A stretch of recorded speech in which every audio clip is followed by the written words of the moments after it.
Theron Nightshade was hunting on the northern border of his territory when he heard the scream. 200 years of existence had taught him to distinguish between different types of screams: terror, pain, rage.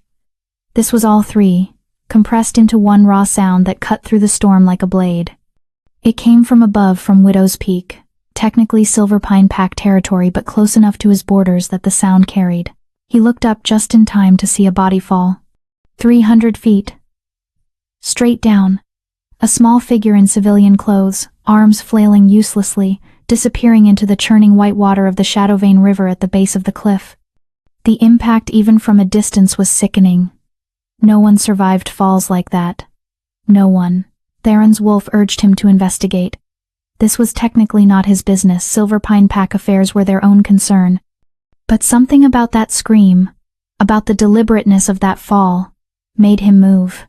He reached the riverbank in minutes, his supernatural speed carrying him over terrain that would have taken humans hours to cross. He expected to find a corpse. Instead, he found a miracle in progress. The girl, and she was young, barely more than 20, had somehow made it to the shallow rocks despite injuries that should have killed her 3 times over. She was conscious, which was impossible. She was moving, trying to drag herself toward the tree line, which was insane. And when her eyes locked with his electric blue, glowing with pain and something fiercer, he felt a jolt of recognition so profound it staggered him.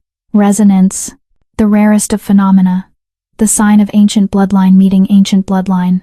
This broken, dying girl had power in her veins that rivaled his own, which raised one very important question.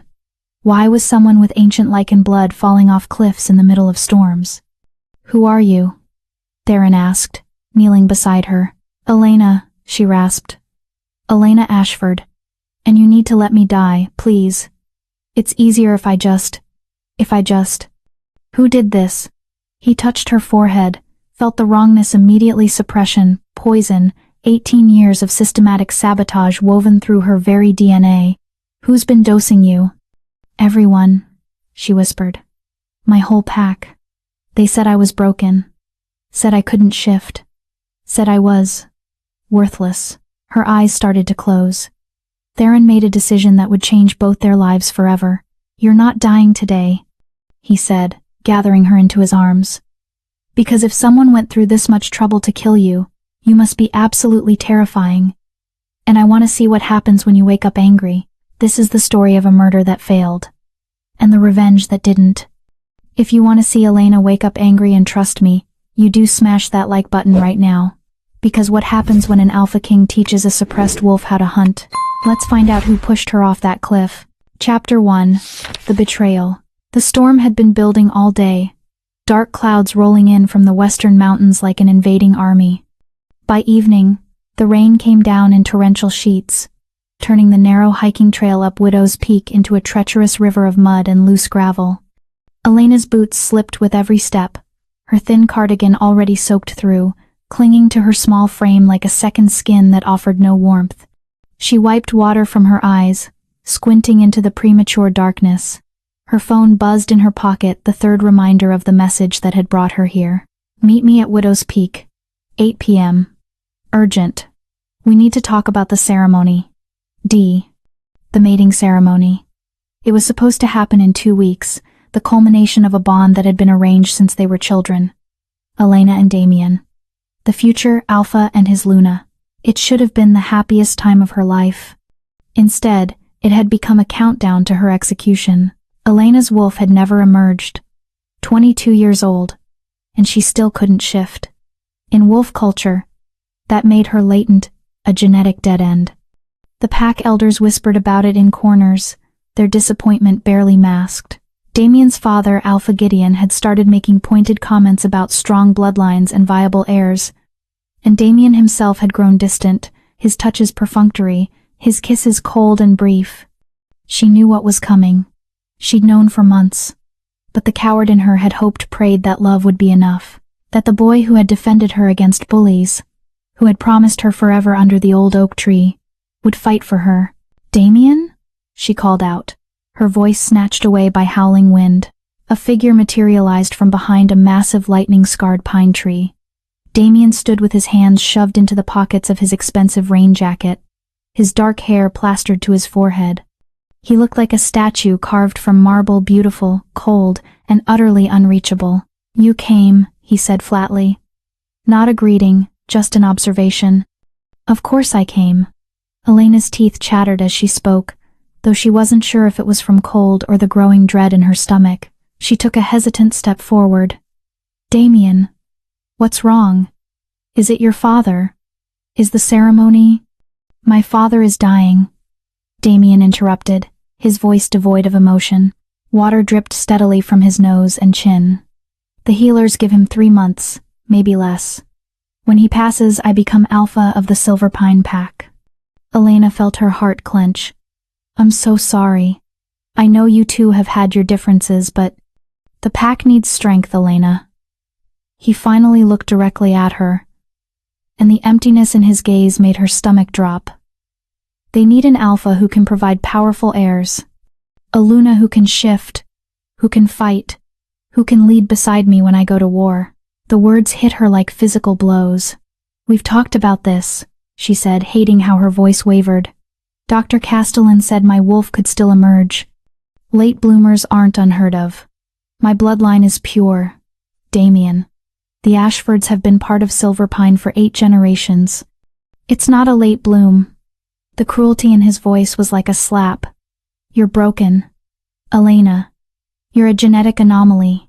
The elders have been patient, but patience has limits. I have limits." Elena took a step back, her heel catching on a root. Behind her, she could hear the roar of the river far below, swollen with rainfall, violent and hungry. "Damien, you're scaring me. What are you saying?" Movement in the shadows. Another figure emerged from the tree line, and Elena's blood turned to ice. Vivienne Blackthorn. Tall, willowy, with raven black hair and amber eyes that gleamed with predatory satisfaction. She was the daughter of the Pax Beta, a powerful shifter in her own right, and Elena's former best friend, former being the key word. "He's saying he's done waiting," Vivienne purred, moving to Damien's side and threading her arm possessively through his. She looked at Elena with a mixture of pity and triumph that made bile rise in Elena's throat. The Silverpine Pack can't afford a weak Luna. Damien needs a real wolf. He needs me. The betrayal was a knife twisting in Elena's chest. "Vivienne," she breathed, her voice breaking. You knew how much I loved him.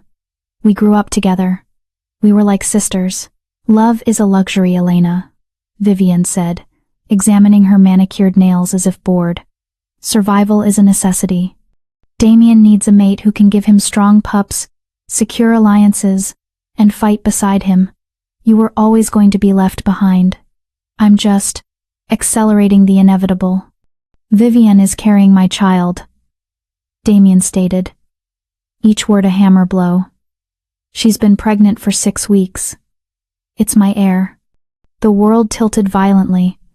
Elena stared at them, rain mixing with the hot tears that suddenly streamed down her face. "Pregnant," she whispered, "but we were supposed to be mates." We rejected the bond," Damien said, taking a step toward her. His boots squelched in the mud. "The elders sanctioned it this morning in a closed session. Officially, you are no longer my intended mate. You are no longer the future Luna. You are no longer anything to this pack." Elena's pride, the last shred of dignity she had left, made her straighten her spine despite the pain threatening to break her in half. "Fine," she choked out. "I'll leave. Tonight. I'll go to the city, find work, start over. You'll never have to see me again." Damien shook his head slowly, and something in that gesture made true fear spike through Elena's veins. "I can't let you do that." "What?" Her voice came out small, childlike. "You know too much about our border agreements," Damien explained, his tone almost apologetic. "Almost. The deals with the Eastern Packs, the weapons shipments, the territory disputes we've kept quiet. If you leave angry, if you talk to the wrong people, it could destabilize everything I've worked for. I would never." Elena backed up another step. The edge of the cliff was close now. Too close. Rocks skittered beneath her feet, tumbling into the darkness. "I would never betray the pack. Damien, you know me." "And you're popular," Vivienne added, her smile sharp as broken glass. The common pack members love you. If Damien exiles you, you become a martyr. A symbol of his cruelty. It weakens his rule before it even begins. We can't have that. Understanding crashed over Elena like a freezing wave. Her eyes widened in horror as she looked from Vivienne to Damien. No, she whispered. No, you can't be serious. It's tragic, really. Vivienne continued, her voice dripping with false sympathy. The grief-stricken girl, devastated by her inability to shift, distraught over losing her mate, takes a walk in the storm to clear her head. She ventures too close to the edge. The ground is slippery. She loses her footing. A terrible, terrible accident. Elena turned to run. She made it 3 steps before Damien moved. He was fast. Alpha blood made him supernaturally quick even in human form. His hand clamped around her wrist, jerking her backward. She screamed, twisting, trying to break free, but he was so much stronger. I'm sorry, Elena, Damien said, and for a split second, just one heartbeat, she saw genuine regret flicker across his face. Then it was gone, replaced by cold determination. This isn't personal. It's just politics. He released her wrist and shoved both hands into her shoulders with the force of a battering ram. Elena's feet left the ground. Time seemed to stretch and slow. She saw Damien's face, illuminated by a flash of lightning, handsome, terrible, watching her fall with those dead gray eyes. She saw Vivienne behind him, one hand on her flat stomach, smiling. Then there was only the rushing wind, the freezing rain, and the terrible certainty of the rocks below. Elena screamed until her voice gave out. Her body twisted in the air, arms flailing uselessly. She caught a glimpse of the river white water churning like a living thing, littered with jagged boulders that jutted up like broken teeth. The impact was catastrophic. Her body hit the water at a brutal angle, and the cold was so intense it felt like fire. Water rushed into her nose, her mouth, her lungs. Pain exploded through her left leg as it struck something solid beneath the surface. Her shoulder wrenched violently as the current seized her, dragging her under, tumbling her like debris. I'm going to die, she thought with strange clarity. He killed me. Damien killed me. The river battered her against rocks, each impact sending fresh waves of agony through her broken body. She tried to swim, to fight, but her limbs wouldn't respond. The current was too strong, and she was too broken. Darkness crept in at the edges of her vision. The cold seeped into her bones, into her soul. Elena stopped fighting. She let the river take her, dragging her down into the black depths. Her last conscious thought was a simple one. I hope he suffers for this. Then the darkness consumed her completely, and Elena Ashford ceased to exist. Chapter 2. The Alpha King. Pain. It wasn't a sensation. It was a universe. It was the only thing that existed in the void. White-hot, all-consuming, absolute. Elena became aware of it slowly, like surfacing from the bottom of a deep, dark ocean. Every nerve in her body screamed. Her ribs felt like shattered glass grinding against her lungs with each shallow breath. Her left leg was a symphony of agony, bent at an angle that made her stomach lurch even through the haze. Her right shoulder burned with a dislocated wrongness that sent lightning bolts of pain shooting down her arm. She tried to open her eyes. One responded. The other was swollen shut. Gray dawn light filtered through a canopy of ancient pines. She was lying on a bank of jagged river stones, each one digging into her battered flesh. The Shadowvane River rushed past mere feet away, its surface still choppy and violent from the storm. The air smelled of wet earth, pine sap, and her own blood. I'm alive. The thought was equal parts miracle and curse. Elena tried to move and immediately regretted it. A strangled cry tore from her raw throat as fresh agony exploded through her broken body. Her left leg wouldn't respond at all. Her right arm hung at a sickening angle. Her blood stained the rocks around her in dark, spreading pools. Memory crashed back with brutal clarity. Damien's cold eyes, Vivienne's triumphant smile, the push, the fall, the impact. He tried to kill me. Not just rejected her, not just broken her heart. He had actively, deliberately tried to murder her, to erase her like she was nothing more than an inconvenient problem. And Vivienne, her best friend since childhood, had helped him plan it. Rage bubbled up through the pain, hot and sustaining. It gave her enough strength to dig her good hand into the mud and try to drag herself toward the tree line. If Damien sent trackers to confirm the kill, she was exposed here. Vulnerable. An easy target. She made it approximately 3 feet before her strength gave out completely. Her vision grayed at the edges. She collapsed face first into the mud, tasting earth and copper. So this is how I die, she thought distantly. Alone in the mud while he celebrates his new heir with my best friend. A twig snapped. It wasn't the crack of a branch falling naturally. It was heavy, deliberate. The sound of weight being placed with purpose. Elena's working eye flew open. Through the misty dawn, she saw a shadow moving between the trees. It was massive, too large to be human, too broad to be a normal wolf. As it emerged from the fog, Elena's breath caught in her ruined throat. A low growl vibrated through the ground, so deep and resonant it shook the stones beneath her cheek. Then she saw the eyes. Not the yellow of a beta wolf. Not the red of an angry alpha. These eyes were violet, a deep, electric purple that seemed to swirl and pulse with their own inner light, like galaxies had been captured and compressed into irises. Purple eyes meant only one thing in wolf culture: royalty. The Lycan bloodline, the original shifters. The creature stepped fully into the pale morning light, and Elena stopped breathing altogether. It was a man. But calling him merely a man was like calling a hurricane merely weather. He stood at least 6 feet 8 inches tall, with shoulders that seemed to span the width of a doorframe. He was shirtless despite the cold, revealing a torso that looked carved from granite, all defined muscle, hard plains, and a roadmap of scars that spoke of countless battles survived. Rain-soaked black hair fell past his shoulders, framing a face that was all sharp angles and brutal beauty. His jaw was strong enough to break stone, his cheekbones could cut glass, but it was those eyes, those impossible violet eyes that held her transfixed. This was Theron Nightshade, the Alpha King, the immortal wolf who ruled the Northern Territories with absolute authority, the man who was said to have personally executed over 100 traitors by ripping their throats out with his teeth.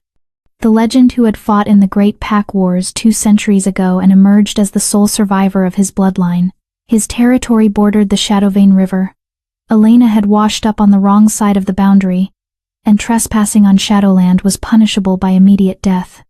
Theron moved closer with the fluid grace of a predator, his bare feet silent on the stones.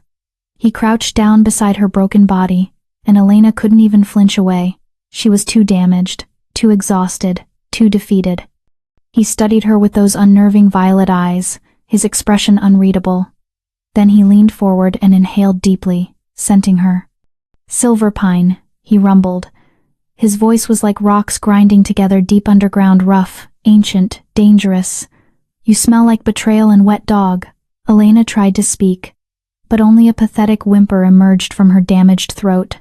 "Trespassing on Shadowland carries a death sentence," Theron continued conversationally, as if discussing the weather, rather than her imminent execution. "The penalty is non-negotiable. I've killed for less." He reached out with one large hand. Elena flinched, expecting the killing blow, a quick snap of her neck, maybe, or claws through her heart. Instead, his rough fingers brushed the matted hair away from her forehead with surprising gentleness. He touched the gash there, still bleeding sluggishly, and the moment his skin made contact with hers, something extraordinary happened. Electricity. It wasn't a metaphor. Actual electrical current surged between them, hot, jarring, unmistakable. It shot through Elena's broken body like lightning, making her gasp. Every nerve ending that wasn't already screaming in pain suddenly lit up with a different sensation entirely. Recognition. Connection. Rightness. Theron jerked his hand back as if burned. For the first time, his stoic expression cracked. His violet eyes widened fractionally, and something that might have been shock flickered across his features before he locked it down. "Impossible," he muttered, staring at his hand like it had betrayed him. He looked at her more carefully now, his gaze cataloging her injuries with clinical precision.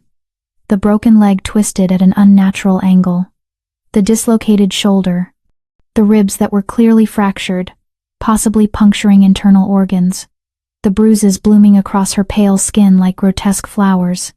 The hypothermia setting in from the river's freezing temperature. His expression shifted from shock to something darker, colder, more terrifying, rage. But the rage wasn't directed at her. His gaze snapped up to the cliff face high above them, barely visible through the morning mist. His lip curled back from his teeth, and they were sharp, Elena noticed. Too sharp. His canines were already lengthening, the wolf rising to the surface in response to his fury. "Who did this to you?" he demanded. The command in his voice was absolute, laced with alpha authority that compelled obedience even from those outside his pack. "Damien," Elena whispered. The name tasted like ash and poison. Damien Cross. Alpha heir of Silverpine. Theron's eyes flashed brighter purple, nearly glowing now. "The boy who plays at being a leader," he said with utter contempt. "I should have killed his father years ago for the border violations. Seems the rot runs in the bloodline." He stood up to his full, intimidating height and looked around the forest, his senses expanding outward. Elena could feel it, the pulse of his power rolling out like a shockwave, checking for pursuers, for threats, for witnesses. Finding none, he looked back down at her. "If I leave you here, you die within the hour," he stated with brutal honesty. "Internal bleeding, organ failure, hypothermia. Take your pick." Elena's working eye began to close. She was so tired, so cold. Death seemed almost peaceful compared to the agony consuming her. "If I take you," Theron continued, his voice cutting through the fog trying to claim her, "you belong to me. My pack does not harbor refugees. We do not shelter the weak, we only keep warriors. Assets. Tools that serve a purpose." He crouched down again, bringing his face level with hers. This close she could see flecks of silver in the violet of his eyes, could smell him pine and smoke and something wild and ancient that had no name. "So tell me, little wolf," he said softly, dangerously. "Which are you, warrior or worthless?" Elena didn't know where the strength came from. Maybe it was spite pure, undiluted hatred for Damien and Vivienne, and everyone who had dismissed her as broken. Maybe it was survival instinct. Maybe it was the strange electricity still humming under her skin from his touch. She met his violet gaze with her one working eye and rasped, "I am the one who will destroy them." Silence stretched between them, broken only by the rush of the river and Elena's labored breathing. Then, slowly, a smile curved Theron's mouth. It wasn't kind. It wasn't warm. It was the smile of an apex predator recognizing a kindred spirit. It was the smile of a king finding a weapon he could wield. "Good answer," he murmured. He bent down and scooped her up into his arms as easily as if she weighed nothing. The movement jostled her broken ribs, and white-hot agony exploded behind her eyes. Elena's scream was silent. She didn't have enough air left in her damaged lungs. The last thing she registered before darkness claimed her completely were the steady, thunderous beating of the Alpha King's heart against her ear, the warmth radiating from his body, and his voice rough and certain whispering into the dawn. "Let them think you're dead, little wolf. Let them celebrate. Let them feel safe. Because when you wake up, the girl they killed will be gone. Only the predator will remain. And I'm going to teach you how to hunt." Then the darkness took her, dragging her down into unconsciousness. But this time, it wasn't the darkness of death. It was the darkness of transformation. When Elena next surfaced from the black, everything was different. She wasn't on the riverbank anymore. She was lying in something impossibly soft, a bed that felt like sleeping on a cloud. High thread count sheets, silk against her skin. The scent was different, too antiseptic, mixed with cedarwood and that wild, nameless smell she now recognized as Theron. She tried to open her eyes and found she could both of them this time. The swelling had gone down. A dull ache remained, but the excruciating pain had been muted to something almost bearable. The room around her was enormous. Floor-to-ceiling windows overlooked a dense forest shrouded in perpetual fog. The walls were dark wood paneling, minimal furniture, all of it expensive and masculine. A fireplace crackled in the corner, providing warmth. "Don't try to sit up," a new voice commanded. Elena turned her head carefully.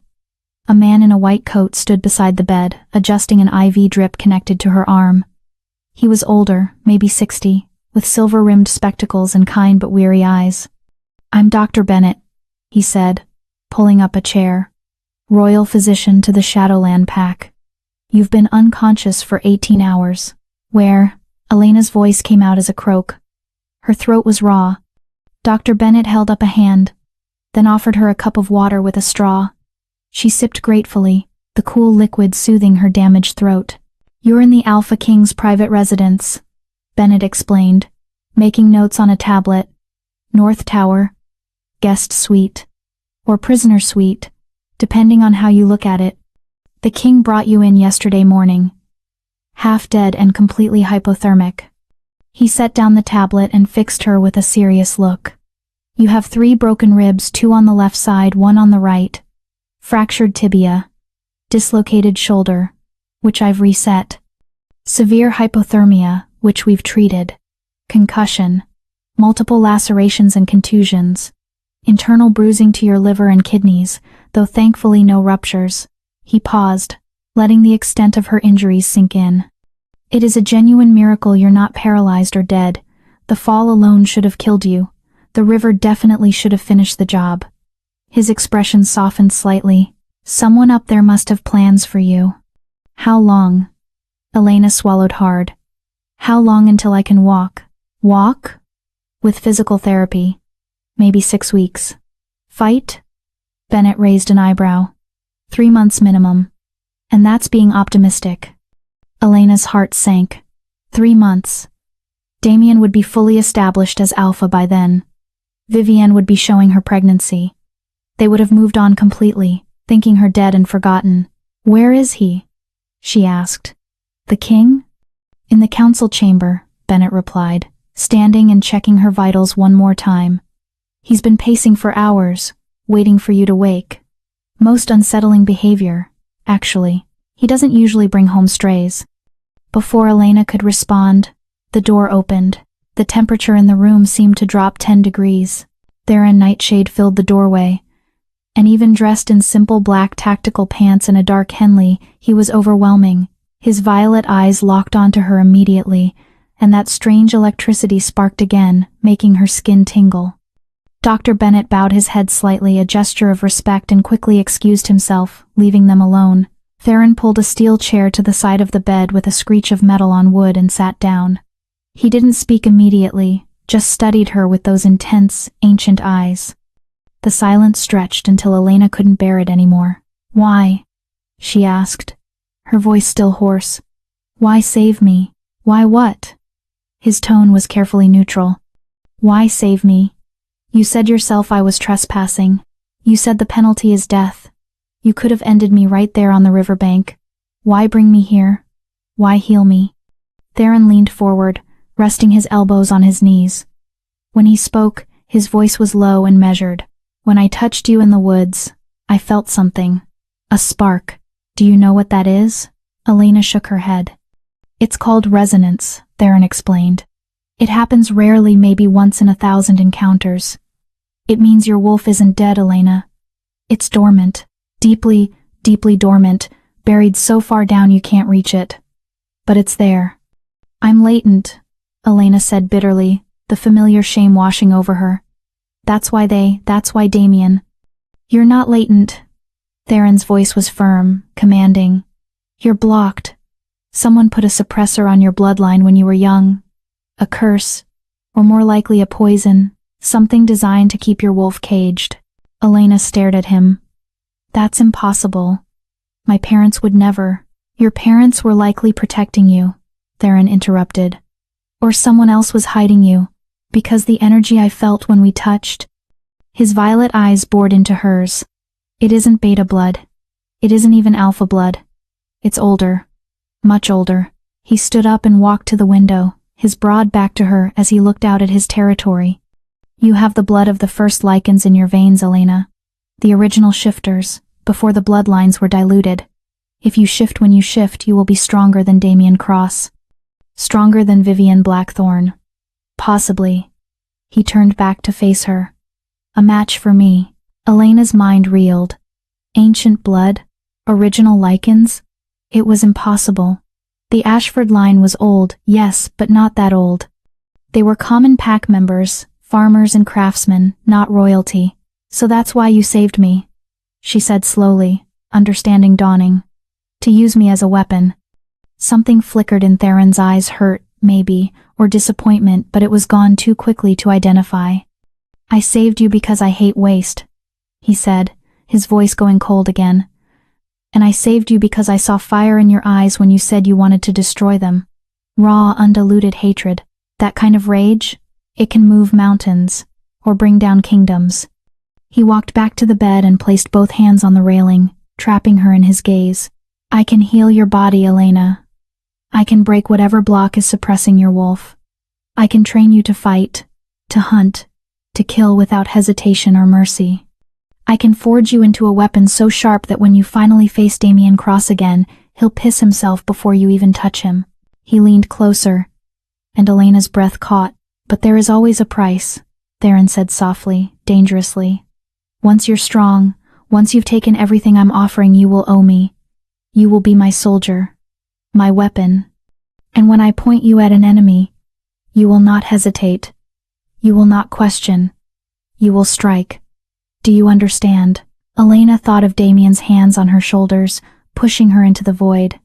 She thought of Vivienne's triumphant smile.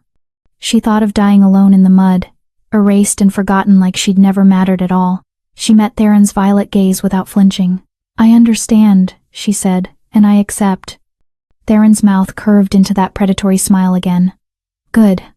Then rest now, Elena Ashford. Because tomorrow, Dr. Bennett breaks your bones to reset them properly. He straightened up and headed for the door. And after that, his voice carried back to her. The real pain begins. Chapter 3.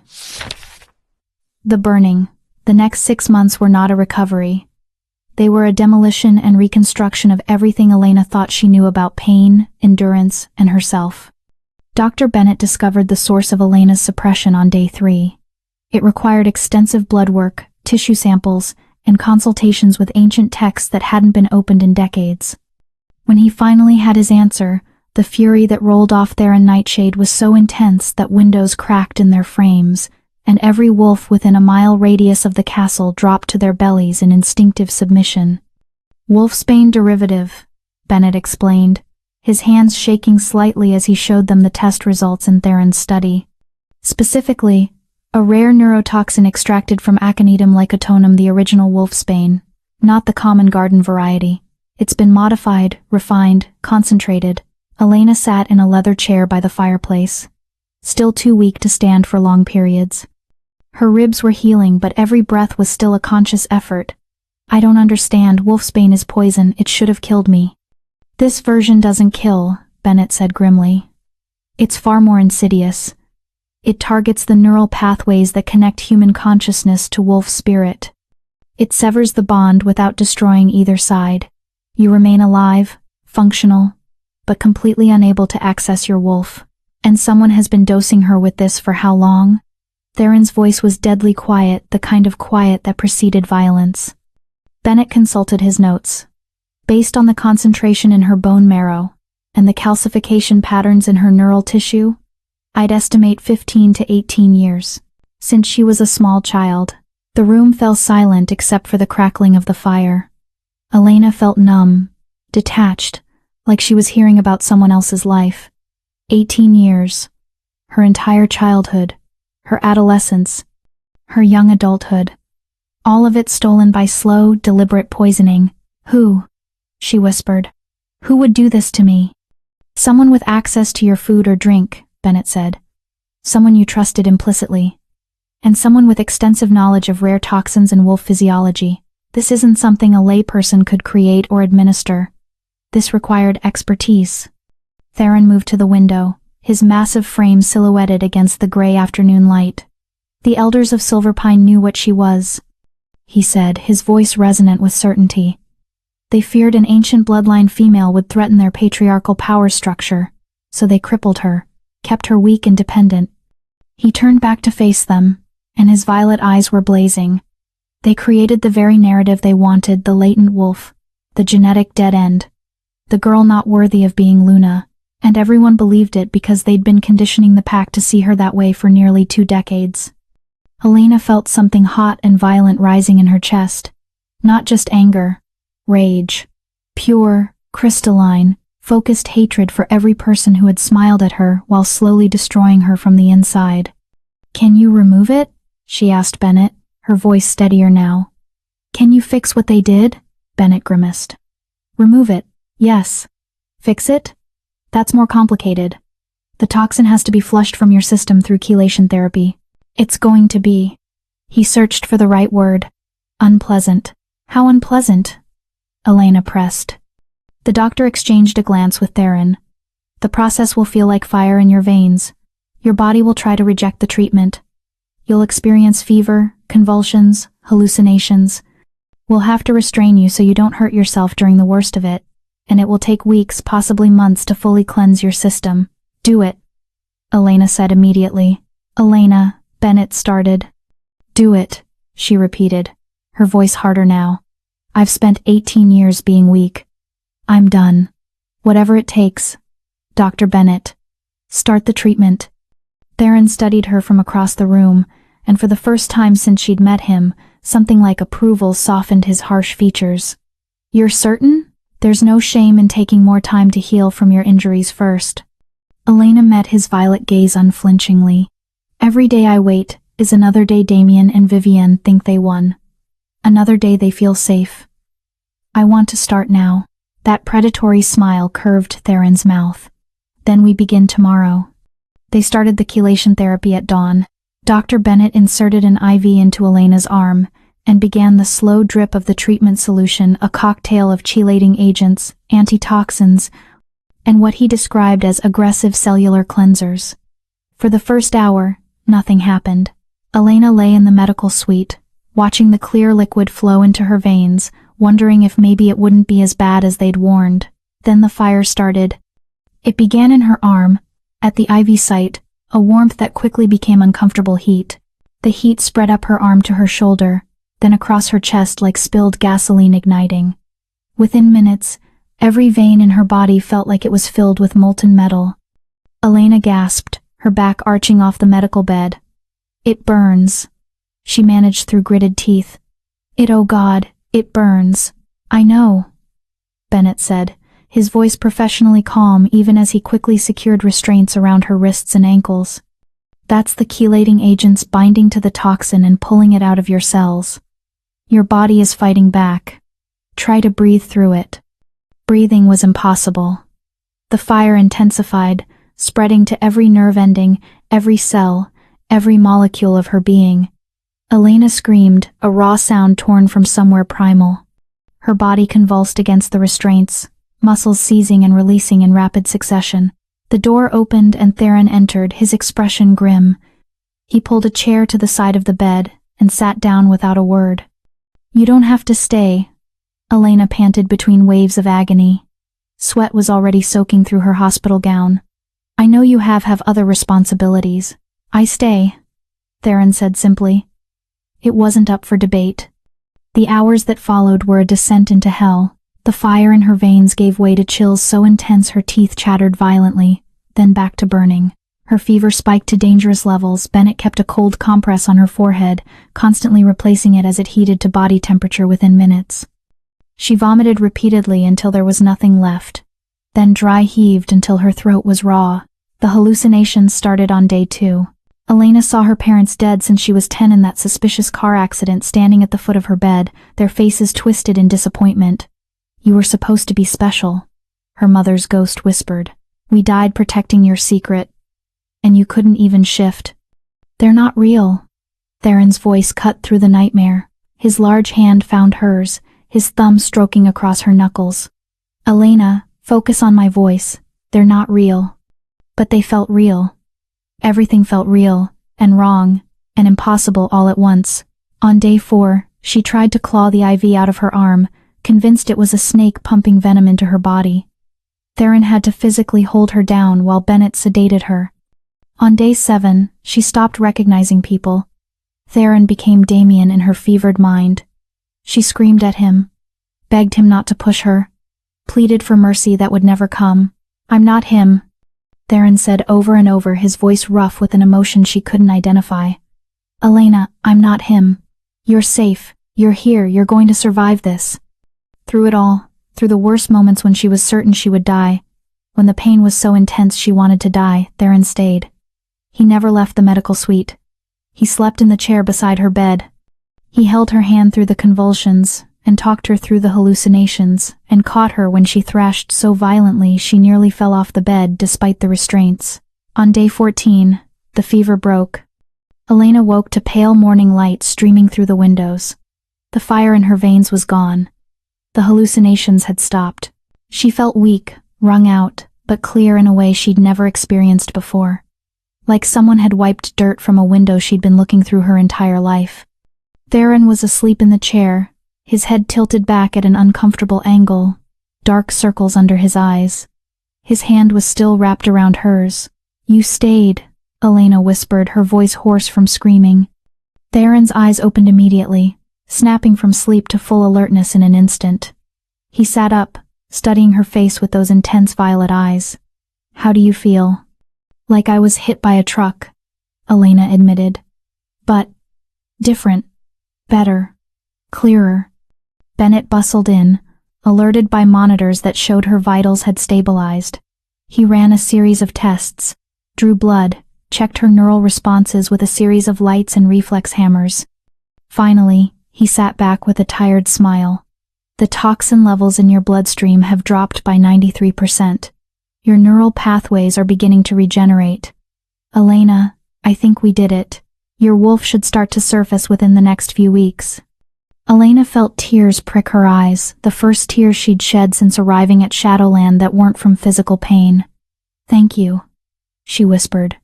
"Both of you. I couldn't have." "You could have," Theron interrupted, standing up and rolling his shoulders to work out the kinks from 2 weeks of sleeping in a chair. "You're stronger than you know. The treatment just revealed what was already there."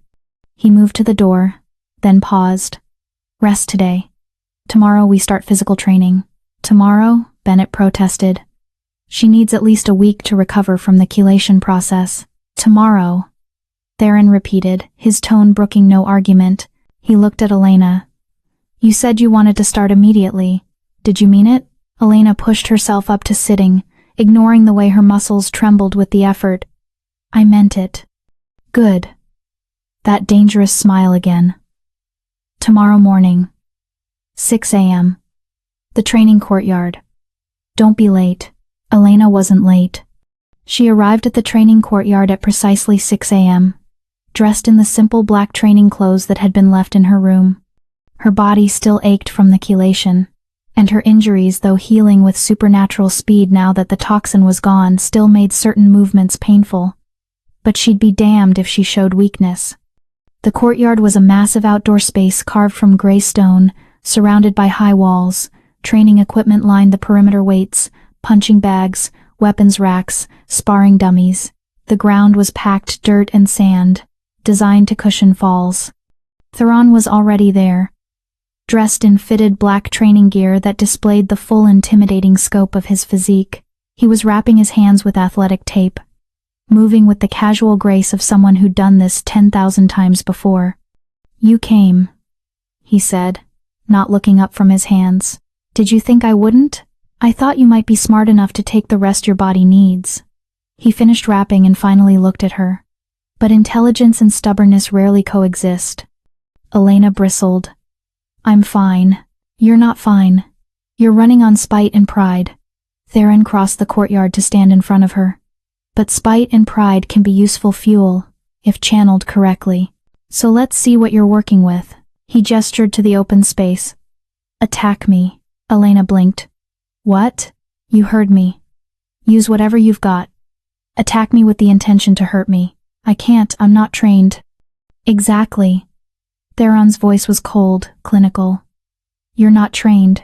You've spent your entire life being told you're weak, that you're broken, that you don't belong.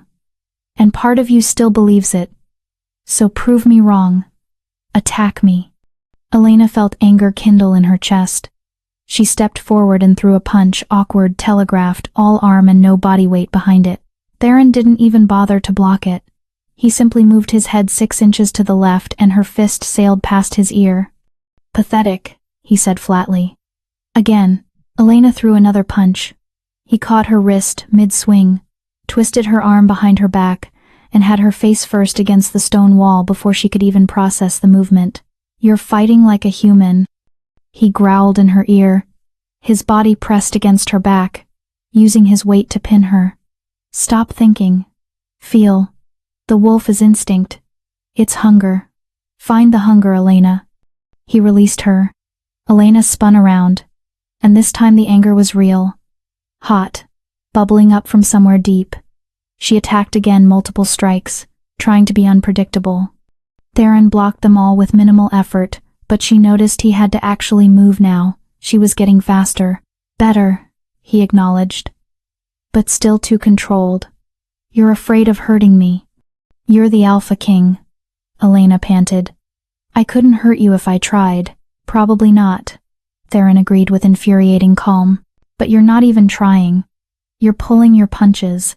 You're still that good little pack girl who was taught to be polite, to not make waves, to not take up space." He moved closer, invading her personal space. "Damien pushed you off a cliff, Elena. He tried to murder you. Vivian, your best friend, helped him plan it. And you're still trying to play by the rules they taught you?" Something in Elena's chest cracked. The anger became rage. The rage became fury. She didn't think she just moved. She drove her knee toward his groin. Theron blocked it, but barely. She followed with an elbow toward his throat. He caught her arm, but she used his grip as leverage to pivot and sweep his legs. It didn't work. He was too heavy, too stable, but the attempt was vicious. "There she is," Theron said, and there was something almost like pride in his voice. "There's the predator." They fought for another hour. Elena didn't land a single solid hit, but by the end she was moving faster, striking harder, reacting on instinct rather than thought.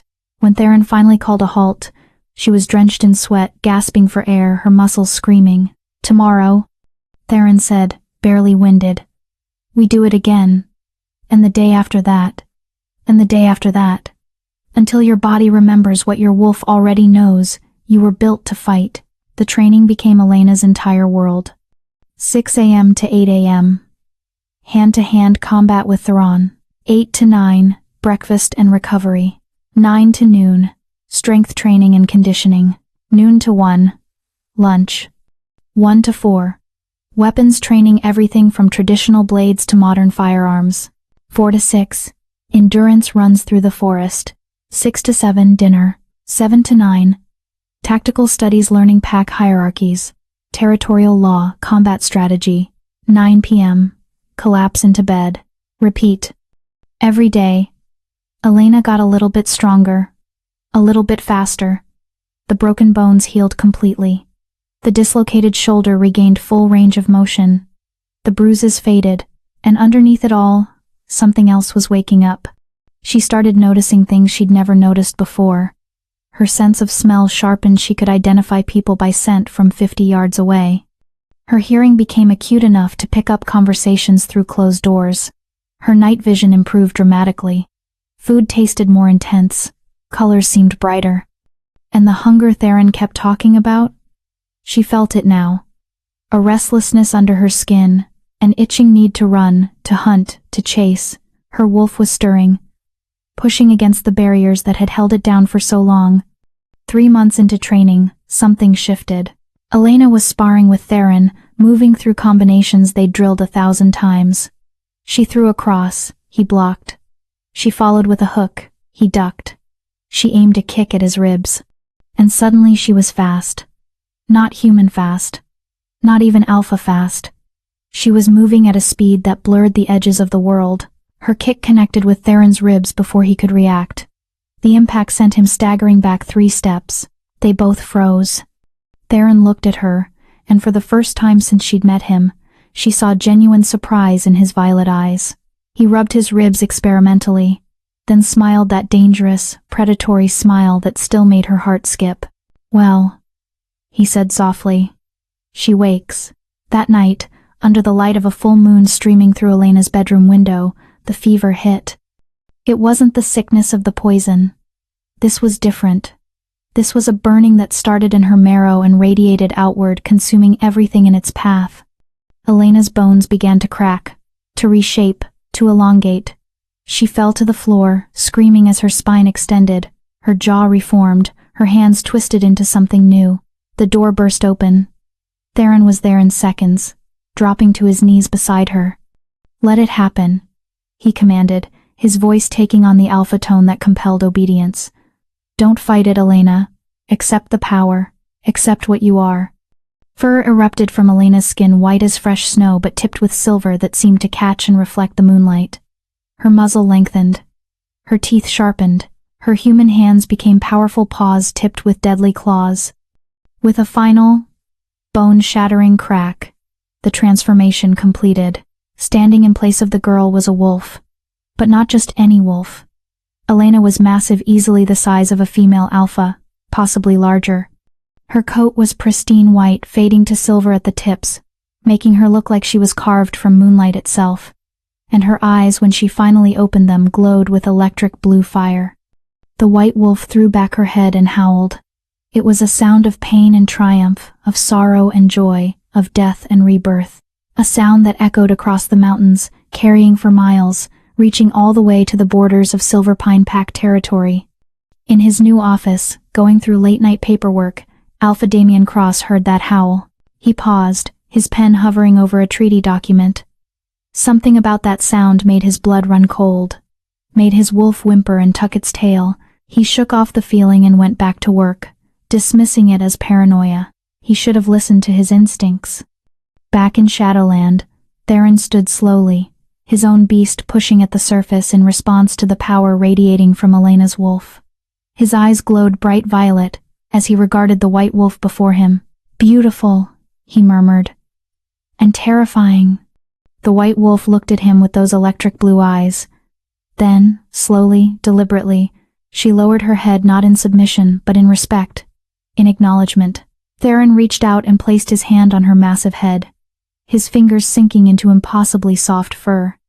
"Welcome back," he said quietly. "We've been waiting for you."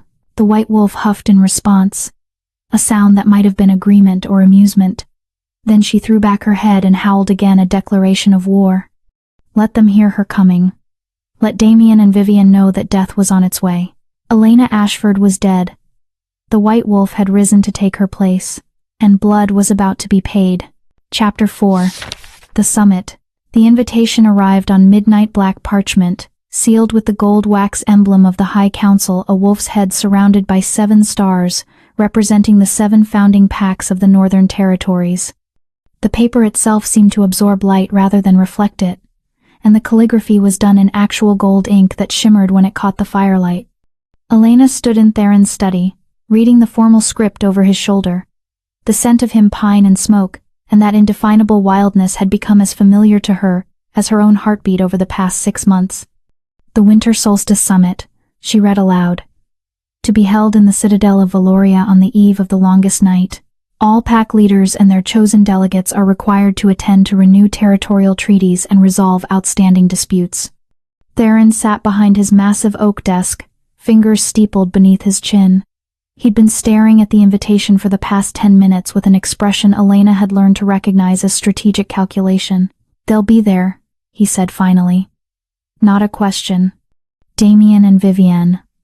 Elena's voice was steady, but her hand clenched into a fist at her side. "He's officially Alpha now. His father died 3 weeks ago." "I'm aware." Theron's violet eyes flicked up to meet hers. "My intelligence network reported that Gideon Cross suffered a sudden heart attack in his sleep. Convenient timing, given that he'd been expressing concerns about Damien's leadership capabilities to the Elder Council." Elena's eyes widened. "You think Damien killed his own father?" "I think," Theron said carefully, "that Damien Cross is willing to remove anyone who stands between him and absolute power.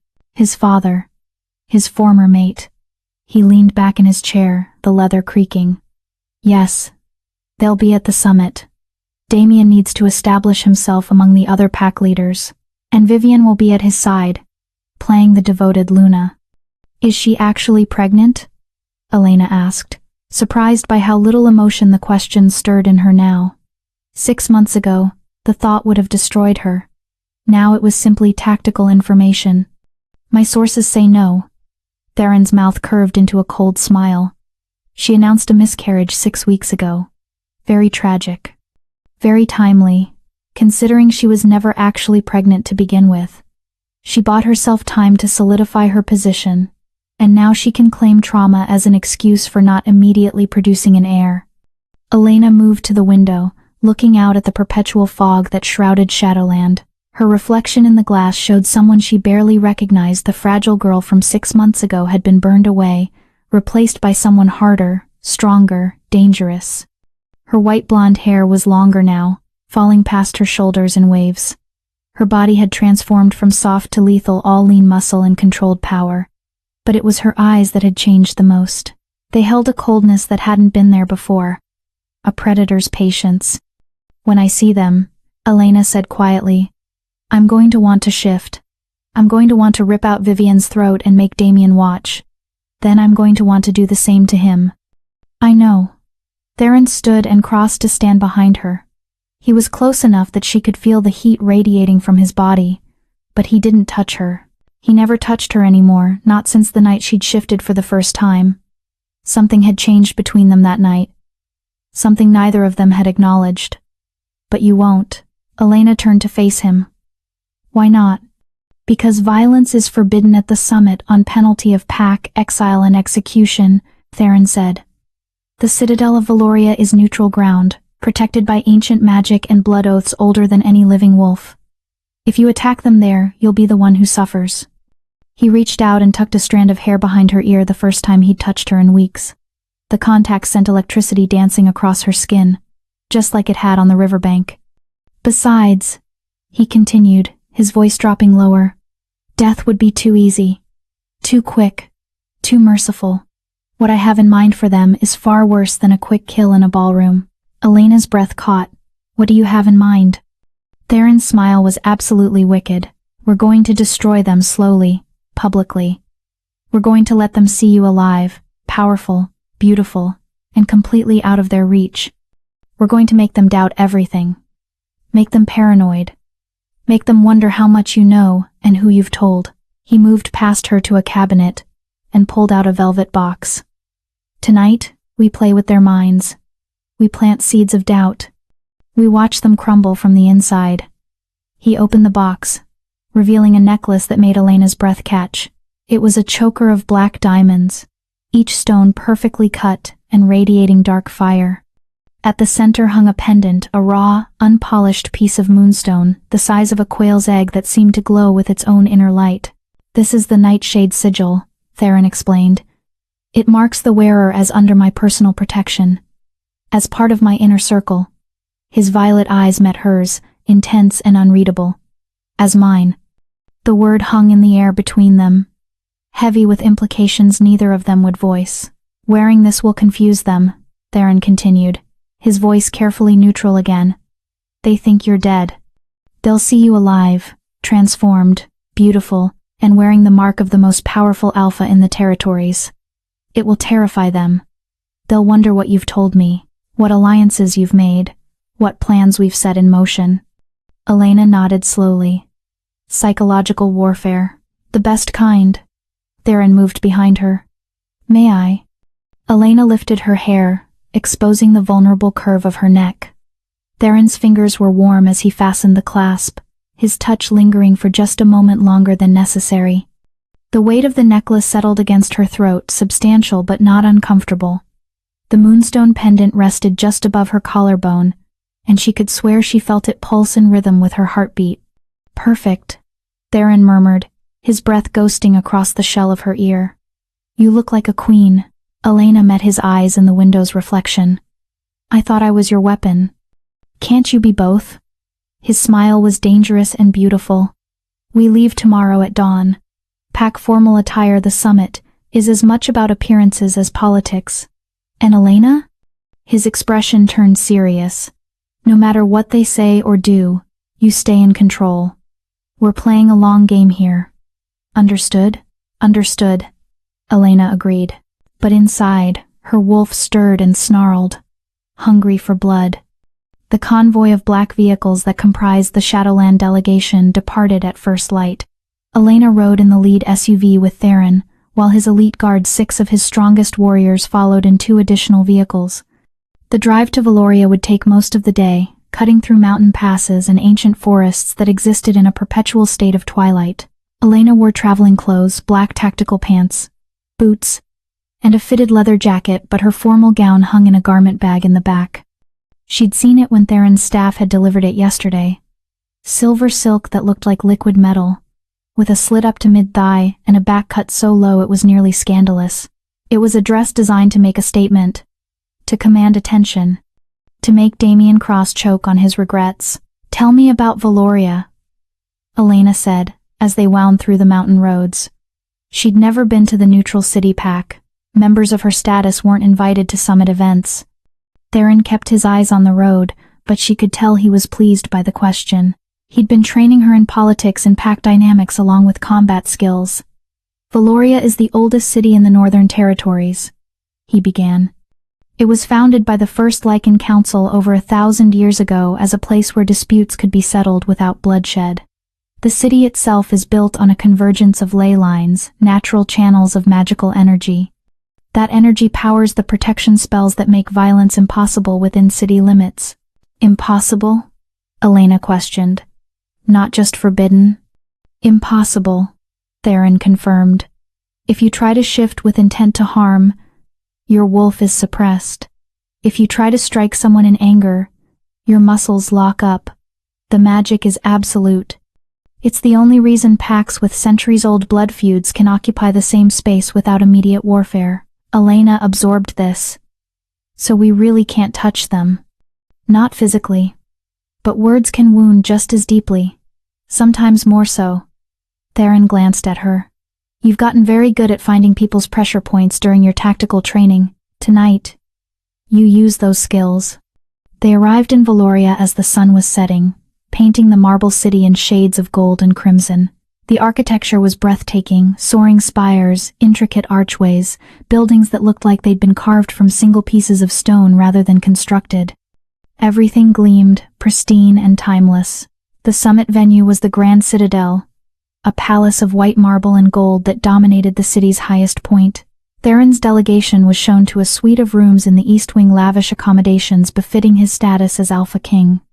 "You have 2 hours to prepare," Theron said as staff members unpacked their bags and laid out their formal attire. "The opening reception begins at sunset. That's where we'll make our entrance." Elena nodded and retreated to her assigned room to transform herself from warrior to weapon of a different kind. 2 hours later, Elena stood in front of a full-length mirror and barely recognized herself. The silver dress fit like it had been painted on her body, highlighting every curve that 6 months of brutal training had sculpted. Her white blonde hair had been styled in soft waves that cascaded over one shoulder, leaving the other bare to showcase the nightshade sigil at her throat. Her makeup was subtle but devastating, smoky eyes that made the blue seem even more electric, lips painted a shade that looked like dark wine. She looked dangerous, powerful, nothing like the broken girl Damien had pushed off a cliff. A knock at the door. "It's time," Theron's voice called. Elena took a deep breath, channeling the wolf's confidence into her human form, and opened the door. Theron stood in the hallway wearing a black suit so perfectly tailored it looked like a shadow given form. His dark hair was pulled back, exposing the sharp angles of his face. His violet eyes widened fractionally when he saw her, the first genuine surprise she'd seen from him in weeks. "You look..." He trailed off, seeming to struggle for words. "Lethal." Elena smiled. "Good." Theron offered his arm, and she took it, feeling the solid strength of him beneath the expensive fabric. "Remember," he said as they walked toward the grand ballroom, "we're here to observe and unsettle. Let them come to us. Let them make the first move. And if they don't approach us?" Elena asked. "They will," Theron said with absolute certainty. "Curiosity will eat them alive. They'll have to know who you are and how you survived." The doors to the grand ballroom were 20 feet tall, carved from ancient oak and inlaid with gold. 2 guards, neutral wolves sworn to the council, pulled them open as Theron and Elena approached. The noise of the reception washed over them. Hundreds of conversations, the clink of crystal glasses, the subtle undercurrent of power that came from having so many dominant wolves in one space. The ballroom itself was spectacular vaulted ceilings painted with constellations, massive chandeliers dripping with crystals, and floor-to-ceiling windows that overlooked the city below. The crowd was a sea of designer gowns and expensive suits, each pack's colors and symbols displayed with varying degrees of subtlety. Elena recognized banners from packs she'd only heard about in stories. The Ironwood pack from the eastern forests, the Stormcrest pack from the northern tundra, the Crimson Fang pack from the southern deserts. And there, near the center of the room, standing beside a buffet table laden with delicacies, were Damien and Vivienne. Damien looked older than Elena remembered. There were dark circles under his eyes, and his formal tuxedo, while expensive, hung a bit loosely on his frame, as if he'd lost weight. He was holding a glass of wine with a white-knuckled grip, laughing at something another alpha was saying, but the laugh didn't reach his eyes. Beside him, Vivienne wore a gaudy red satin gown that was cut too low and adorned with too many jewels. She was rubbing her flat stomach, ostentatiously performative grief for the child that had never existed. But Elena's enhanced senses picked up something the old her would have missed. Vivienne smelled wrong. Stressed. The scent masking herbs she'd used couldn't quite cover the chemical tang of anxiety. "Ready?" Theron murmured. Elena lifted her chin. "Let's make an entrance." They descended the grand staircase into the ballroom. The effect was immediate. Conversations faltered. Heads turned. Every dominant wolf in the room felt Theron's power like a physical pressure, and instinct made them look. But it was Elena they stared at. Whispers started immediately, rippling through the crowd like wind through wheat. "Who is that? I've never seen her before. Look at the necklace she's wearing, the Nightshade sigil. Is she the Alpha King's mate? She's stunning." Theron led Elena through the crowd with the effortless confidence of someone who'd been doing this for centuries. Lesser alphas dipped their heads in respect as he passed. Betas scrambled to get out of his way. And Elena, on his arm, felt the weight of hundreds of eyes assessing her, wondering about her, trying to determine her place in the pack hierarchy.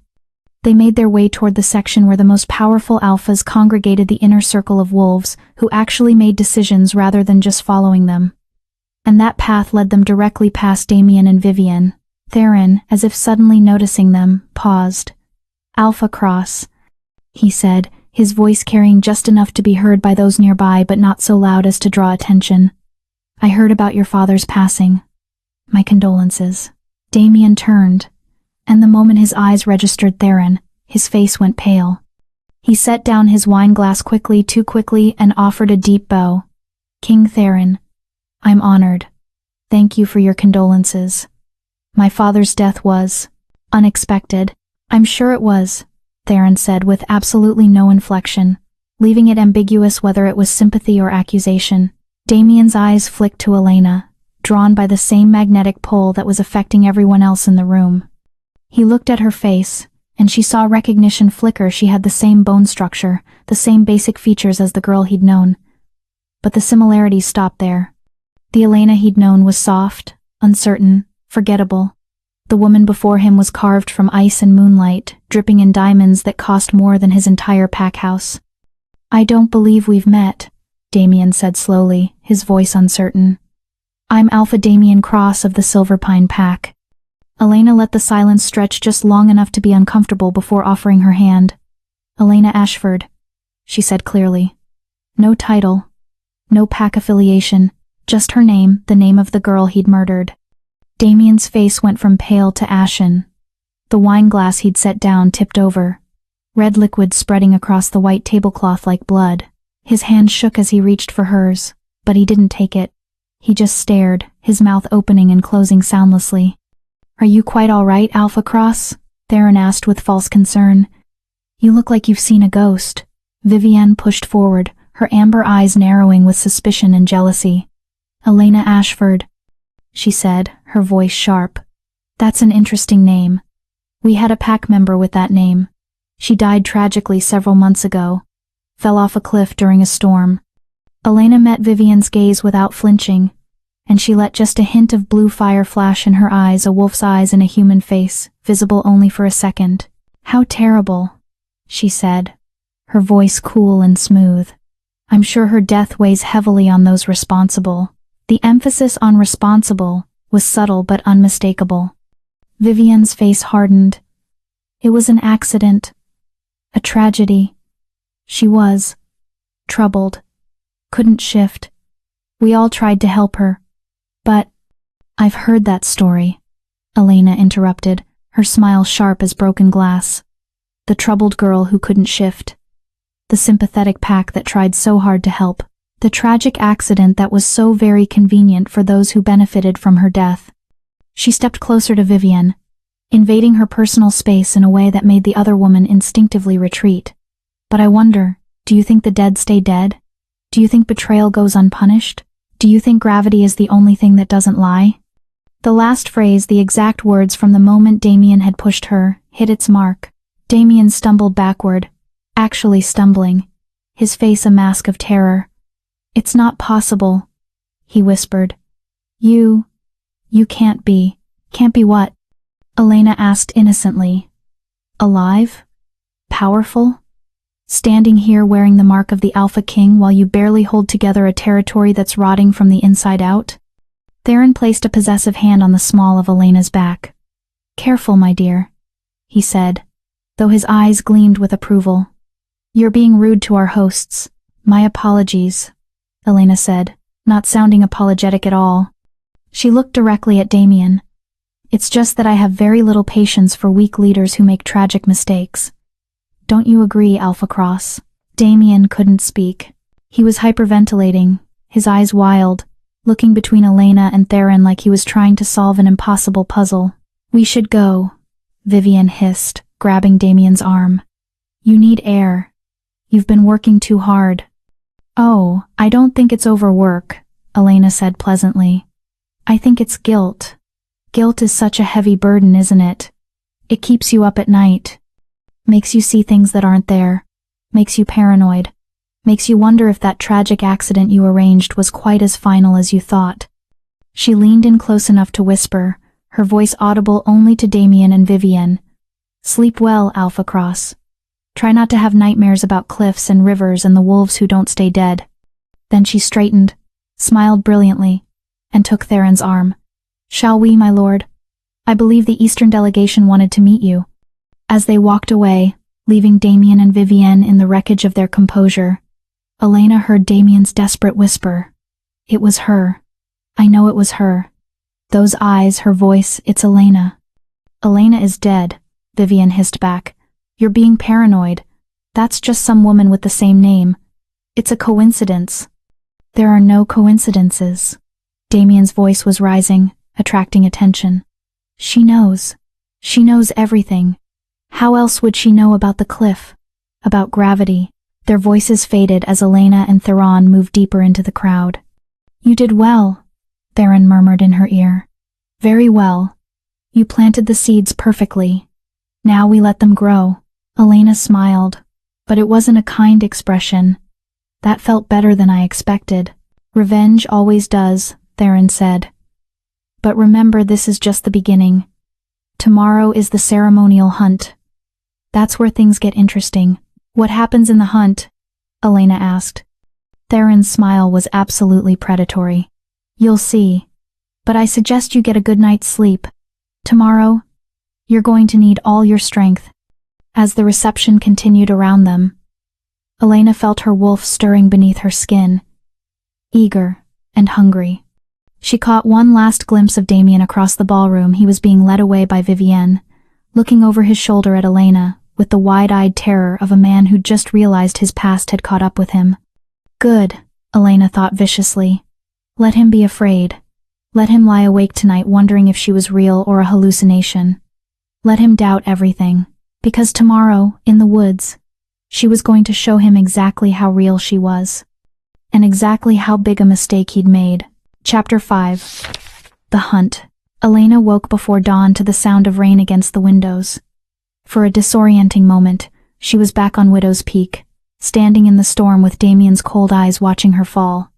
Then reality reasserted itself. She was in Valoria, in a bed that cost more than most people's houses, and the girl who had fallen was dead. The predator who'd risen in her place stretched and rose.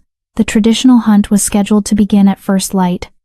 Elena dressed in the provided gear black leather hunting pants that allowed full range of motion, a fitted tactical vest, and boots designed for both running and combat. A compound bow was waiting for her, along with a quiver of arrows, though she knew her real weapon was the beast beneath her skin. Theron was already in the common area of their suite, studying a topographical map of the hunting grounds spread across the table. He looked up when she entered, his violet eyes assessing her with the critical gaze of a commander evaluating his soldier. "Sleep well?" he asked. "I dreamed of blood," Elena replied honestly. Theron's mouth curved into a dark smile. "Good. Keep that edge." He gestured to the map. "The hunt takes place in the Whispering Pines, 10,000 acres of old-growth forest maintained by the council specifically for this purpose. The prey is released at dawn. Stags, boars, and this year, 3 convicted criminals who chose trial by hunt rather than execution." Elena raised an eyebrow. "We're hunting people?" "Criminals who prey on pack members," Theron clarified. "Rogues who've killed without cause. They're given a head start in basic supplies. If they survive until sunset, they earn exile rather than death. They never do." He pointed to a section of the map. Damien entered the deep woods section. "My scouts report he's been drinking since the reception last night. He's reckless, emotional, and desperate to prove himself after your performance yesterday. He wants to kill something to remind himself he's still a man. Is he alone?" Elena's voice was carefully neutral, but her wolf was already snarling, eager. "Vivian is with him." She insisted on watching, presumably to make sure he doesn't do anything stupid that might damage his reputation further. "They have 2 guards, but I've arranged for my men to distract them." Theron's smile was cold. "The deep woods section borders Shadowland territory. If you were to cross that border during the hunt, my jurisdiction would supersede summit neutrality." Elena understood immediately. "You want me to lure them onto your land.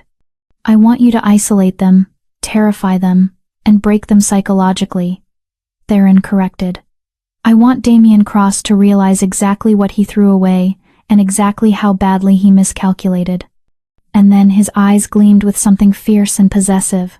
"I want you to let them live. Death would be mercy. I want them to carry this humiliation for the rest of their lives." He moved closer, close enough that Elena could feel the heat radiating from his body.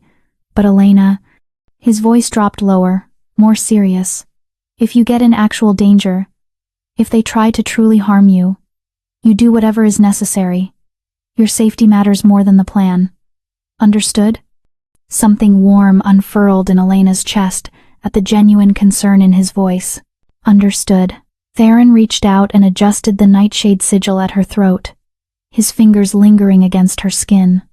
"You've become something extraordinary," he said quietly. "I knew you would. I felt it that first night on the riverbank." "You felt a half-dead girl covered in mud," Elena pointed out, but she didn't pull away from his touch. "I felt power," Theron corrected. "Raw, untapped, burning beneath the surface. I felt potential. And now?" His violet eyes met hers. "Now I see a queen." The moment stretched between them, charged with all the things neither of them would say. Then Theron stepped back, breaking the spell. "The hunt begins in 20 minutes. Take the northwest trail into the Whispering Pines. Trust your wolf. She knows where to go." The Whispering Pines earned their name from the way the wind moved through the ancient trees, creating sounds that were almost like voices, almost like warnings. Elena moved through the forest with supernatural grace, her enhanced senses absorbing everything: the rustle of small creatures in the undergrowth, the distant calls of other hunters, the scent signatures of dozens of wolves marking the territory.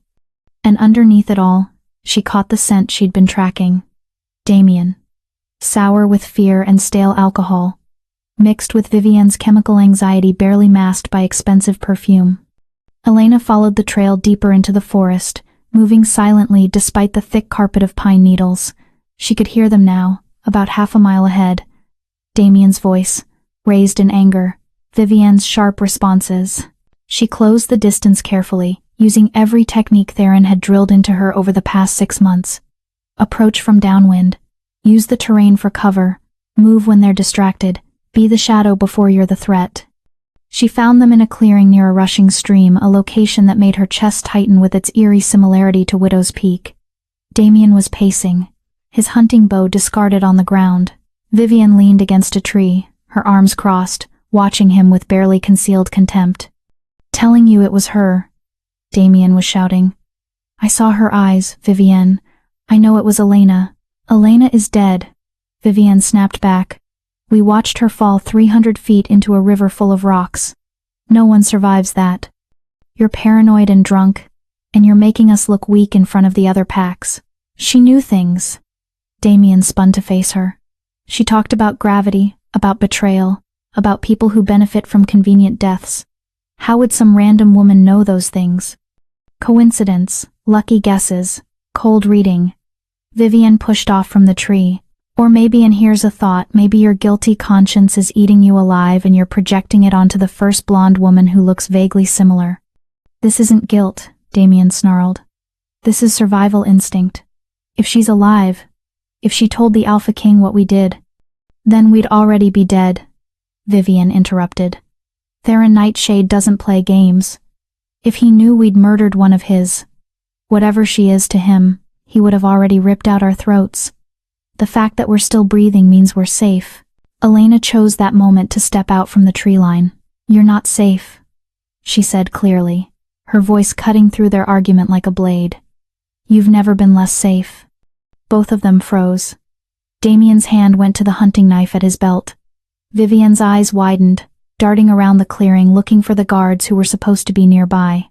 "They're not coming," Elena said, reading Vivian's panic. "Your guards encountered some of Theron's men about a quarter-mile back. They'll be occupied for a while." She stepped further into the clearing, and the morning light filtering through the canopy illuminated her fully. Gone was the elegant woman from the reception. This was the warrior, the predator, dressed for the hunt with eyes that gleamed too bright, too blue, too knowing. "You," Damien breathed. His face cycled through emotions too quickly: shock, fear, denial, rage. "It is you, Elena. But you're supposed to be dead," Elena supplied. She moved closer, each step measured and deliberate. "I was.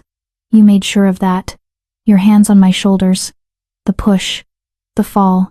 I remember every second of it, Damien. Every single second." "How?" Vivian's voice came out strangled. "The river, the rocks, no one could survive." "I didn't survive," Elena said. "The girl you killed died on those rocks. But something else woke up in her place. She let blue fire flash in her eyes. Something you should have left sleeping." Damien's denial finally cracked. He laughed, a high, desperate sound. "Even if you are alive, what does it matter? You're still wolfless. You're still weak. You couldn't fight me then, and you can't fight me now. Is that what you think?" Elena tilted her head, studying him like a cat studies a mouse. "That I'm still that broken girl you pushed off a cliff? That 6 months of being dead and reborn changed nothing?" "You can't shift," Vivienne said. But there was uncertainty in her voice now. "We made sure of that. The wolfsbane derivatives in your food since childhood." Elena's smile was razor sharp. "So you admit it. You knew. You and your father poisoned me for years." Vivian's face went pale. She'd said too much. Revealed too much. "Beta Hemlock and the Silverpine Elders knew what I was," Elena continued, her voice cold as winter. "They knew I carried ancient bloodlines. They knew that if I shifted, I would be stronger than any of you. So they poisoned me, kept me weak, kept me obedient, kept me convinced I was broken." She took another step forward. Damien backed up, his heel catching on a root. "But the poison is gone now. Flushed from my system. And my wolf?" She smiled, and it was not a human expression. "She's awake, and she's very, very angry." "Prove it," Damien spat, trying to summon bravado through his fear. "If you can really shift, if you're really this powerful ancient wolf you claim to be, then prove it.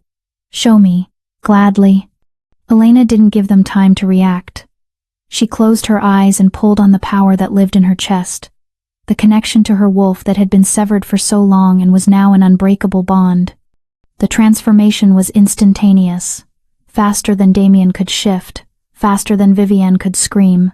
One moment, a woman stood in the clearing. The next, there was an explosion of silver light, and the sound of bones restructuring that echoed like gunshots. When the light faded, the white wolf stood in Elena's place. She was enormous, standing nearly 6 feet at the shoulder, larger than any female wolf either of them had ever seen. Her coat was pristine white, fading to silver at the tips, making her look like she'd been carved from moonlight and winter itself. Her eyes, those electric blue eyes, burned with intelligence and rage. Her teeth were visible, long and sharp and promising violence. Damien fell backward, scrambling away from her. "Impossible," he whispered. "You can't be, that's not possible." The white wolf stalked toward him, each step deliberate, claws scoring deep grooves in the earth. She was massive enough that when she stood over Damien's fallen form, she blocked out the sun entirely, casting him in her shadow. A low growl rumbled from her chest, so deep and resonant it vibrated through the ground. It was the sound of an apex predator, an ancient thing, something that belonged in myths and nightmares rather than the modern world. Vivienne tried to run. The white wolf was faster. She appeared in Vivienne's path before the woman had taken 3 steps, moving with supernatural speed that left after images. Vivienne screamed and fell to her knees, her hands up in a useless gesture of submission. The white wolf shifted back to human form, the transformation flowing like water. Elena stood naked in the clearing, unashamed, powerful, terrible in her beauty. She crouched down in front of Vivienne, getting close enough that they were breathing the same air. "You wanted to be Luna," Elena said softly, her voice still carrying an undertone of the wolf's growl. "You wanted the power, the status, the title. You were willing to betray your best friend, help murder her, lie about a pregnancy, all for power you thought you deserved." She leaned even closer. "So look at me, Vivienne. Look at real power. This is what you were trying to suppress. This is what you were afraid of." Vivienne was sobbing now, mascara running down her face in black rivers. "Please," she choked out. "Please, I'm sorry. I didn't know." "You're not sorry," Elena interrupted. "You're just sorry you got caught. You're sorry your plan didn't work. You're sorry that the girl you tried to erase came back stronger than you could ever be." She stood up and walked to where Damien was still on the ground, staring at her with wide, terrified eyes. She crouched beside him, and when she spoke, her voice was ice. "You pushed me off a cliff because you thought I was weak, because your father and the elders convinced you I was worthless, because you were too much of a coward to see my value." She grabbed his chin, forcing him to meet her burning blue gaze. "But here's what you didn't know, my parents died protecting my secret. They died because Beta Hemlock discovered what I was, and had their brakes cut to prevent them from taking me to healers who could break the suppression." Damien's eyes widened in horror. "Elena, I didn't know, I swear I didn't know about your parents." "Does it matter?" Elena asked. "You still pushed me. You still tried to kill me. You still chose power over love, over honor, over basic decency." She released him with a shove that sent him sprawling. "And now you get to live with that choice." She stood up, her body beginning to shimmer with the pre-shift glow. "I'm not going to kill you. Death would be too easy, too quick, too merciful. Instead, I'm going to let you live. I'm going to let you go back to your failing pack, to your rotting territory, to your position that's slipping through your fingers. And every day, you're going to remember this moment. You're going to remember what you threw away. What you could have had if you'd just been brave enough to fight for me instead of killing me." Damien was openly weeping now. "Please, Elena. I'm sorry.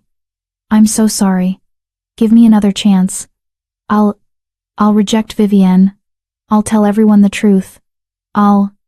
You'll do nothing," Elena said coldly.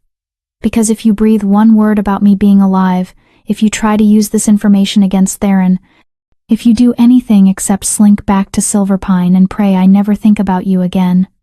She let her eyes flash bright blue. Let the wolf rise close enough to the surface that her teeth lengthened. Her nails became claws. "I will come back. And next time, I won't be interested in mercy." A twig snapped at the edge of the clearing. Theron emerged from the shadows, fully dressed, completely composed, as if he'd been watching the entire encounter. His violet eyes swept over the scene, Elena standing naked and powerful, Damien and Vivienne broken on the ground, and satisfaction curved his mouth. "I believe you've made your point," he said, moving to Elena and draping his jacket over her shoulders. The gesture was both protective and possessive. "The summit hunt is nearly over. We should return before your absence is noted." He looked down at Damien with utter contempt. "Alpha Cross, a word of advice. If you're asked about your hunt today, I suggest you claim you saw nothing of interest. Because if rumors start spreading about a white wolf in the Whispering Pines, if anyone starts asking questions about Elena Ashford being alive," his smile was absolutely terrifying. "Well, accidents happen all the time in the wild, don't they? And I would hate for you to suffer another tragic loss. Perhaps a fatal hunting accident this time." Damien nodded frantically, unable to speak. Theron's gaze shifted to Vivienne. "And you, Lady Blackthorn, I suggest you learn to control your tongue.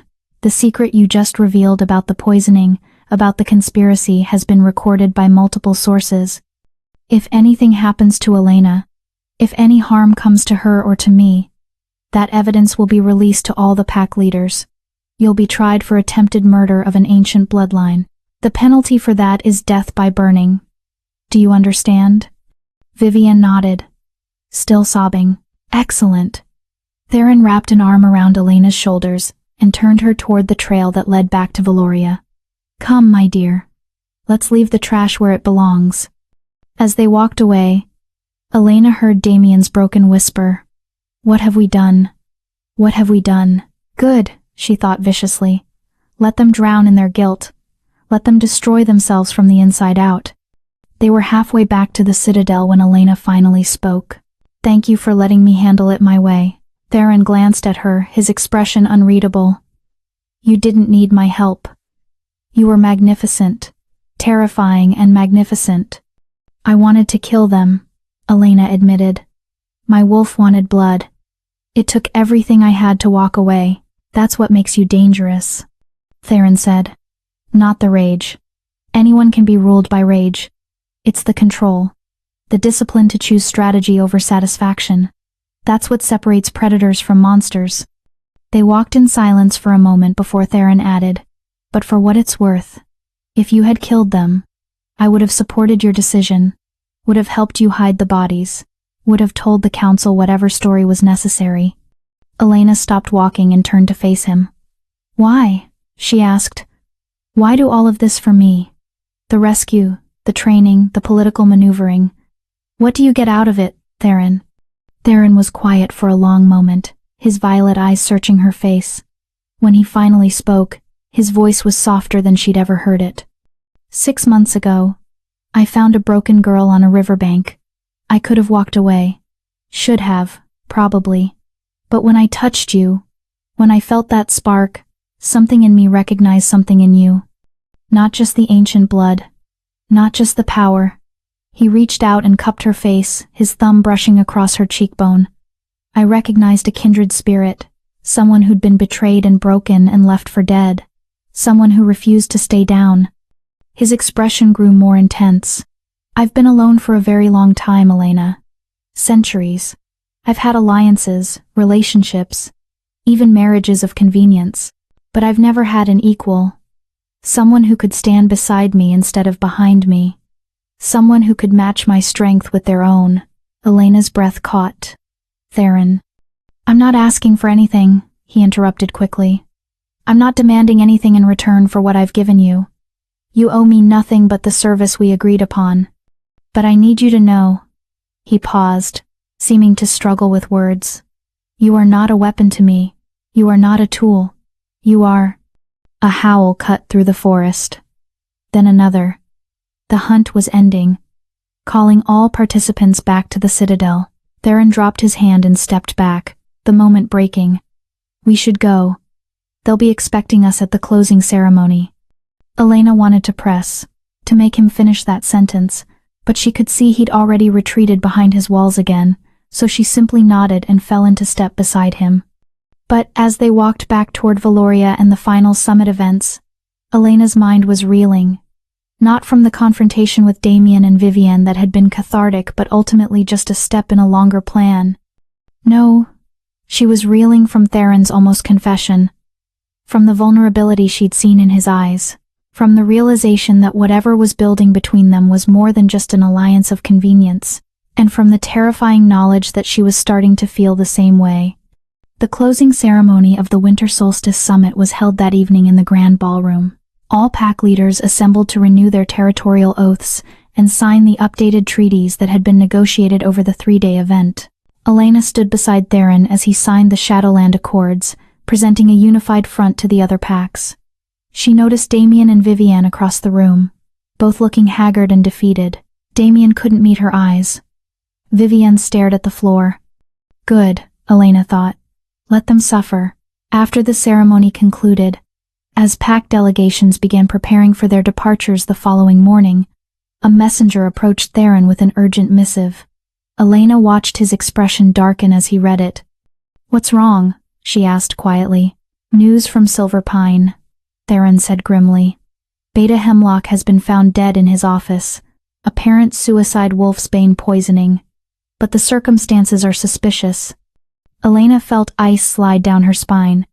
Someone killed him to silence him. That would be my assessment, Theron agreed. He looked at her seriously. The conspiracy runs deeper than we thought, Elena. Hemlock was a pawn, not the mastermind. Someone else orchestrated your suppression. Someone with more power and more to lose. Who? Elena demanded. That, Theron said darkly, is what we're going to find out. But we'll need to be in Silver Pine to do it. It's time to go home. Elena's wolf stirred at the word home. Not Silver Pine that had never truly been home, but the idea of returning to confront the rest of the conspiracy, to finally get justice not just for herself but for her parents that resonated deep in her soul. When do we leave? She asked. Theron's smile was cold and dangerous. Tomorrow. We're going to pay your old pack a visit. And this time, we're not leaving until we've burned out every last bit of rot. Chapter 6. The Return. The convoy of black SUVs tore through the muddy roads, leading to Silver Pine territory like a funeral procession, or an invading army. The distinction, Elena thought darkly, was merely a matter of perspective.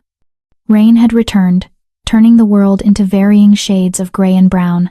Elena sat in the back of the lead vehicle beside Theron, watching the landscape transform from the pristine forests of Shadowland to the deteriorating territory of her former pack. The change was stark and damning. Fields that should have been green with winter wheat were waterlogged and barren. The crops rotted in the ground. Fences sagged, broken and unmended. The few pack members she spotted on the roadside looked gaunt, their clothes worn and dirty.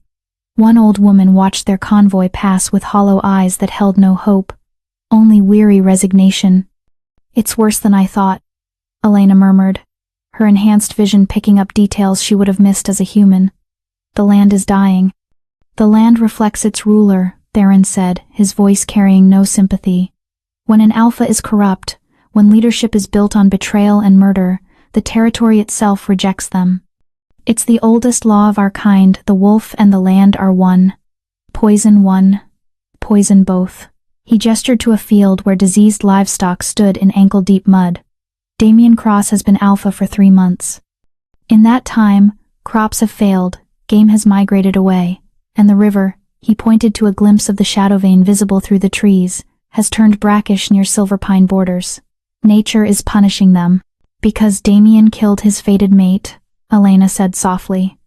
The old superstition suddenly feeling very real. Because he murdered an ancient bloodline, Theron corrected. The land knew what you were, even if you didn't. When Damien pushed you off that cliff, he committed an abomination. The earth itself turned against him. Elena absorbed this, feeling a grim satisfaction. Damien hadn't just failed to silence her, he'd cursed himself and everyone who followed him. The convoy rolled to a stop in front of the Silver Pine pack house. It was a sprawling Victorian mansion that had been beautiful once, but now the paint was peeling, gardens were overgrown with thorny weeds, and several windows were cracked. It looked like a corpse of a house technically standing but fundamentally dead. Remember the plan, Theron said as his guards exited the vehicles and took up defensive positions. We're here under the pretense of investigating Beta Hemlock's death and ensuring Silverpine's stability doesn't threaten regional security. But our real objective is to find out who ordered my parents killed and who orchestrated the poisoning, Elena finished, and then make them pay. Theron's smile was sharp with approval. Exactly. The massive oak doors of the pack house opened. An elderly man in formal butler's attire stood in the doorway, his face carefully neutral despite the obvious terror in his scent. Behind him, Elena could see movement pack members scrambling to prepare for the unexpected royal visit. Alpha King Theron, the butler said, bowing deeply. We were not expecting Alpha Cross was not informed of your visit. Official visits are for allies, Theron said coldly, ascending the steps with Elena at his side. Inspections are for packs under investigation. Where is Alpha Cross? In his office, my lord. I'll inform him immediately. Don't bother. Theron walked past him into the grand entrance hall. We know the way. Elena followed, and the moment she crossed the threshold, a wave of memory hit her. She'd grown up in this house, had run through these halls as a child, had celebrated festivals in the great room to the left, had cried in the library to the right when the other children mocked her for being wolfless. But the girl who'd lived here was dead. The woman who returned was something else entirely. Pack members emerged from doorways and side rooms, drawn by the commotion. Elena recognized faces: pack elders, former schoolmates, neighbors who'd watched her grow up. They stared at her with expressions ranging from confusion to dawning horror as they recognized features they'd thought belonged to a dead girl. Can't be. Elena Ashford thought she was dead. Theron's guards moved to flank them as they walked down the center hallway toward the Alpha's office. The crowd parted like water, instinct forcing them to yield to superior power.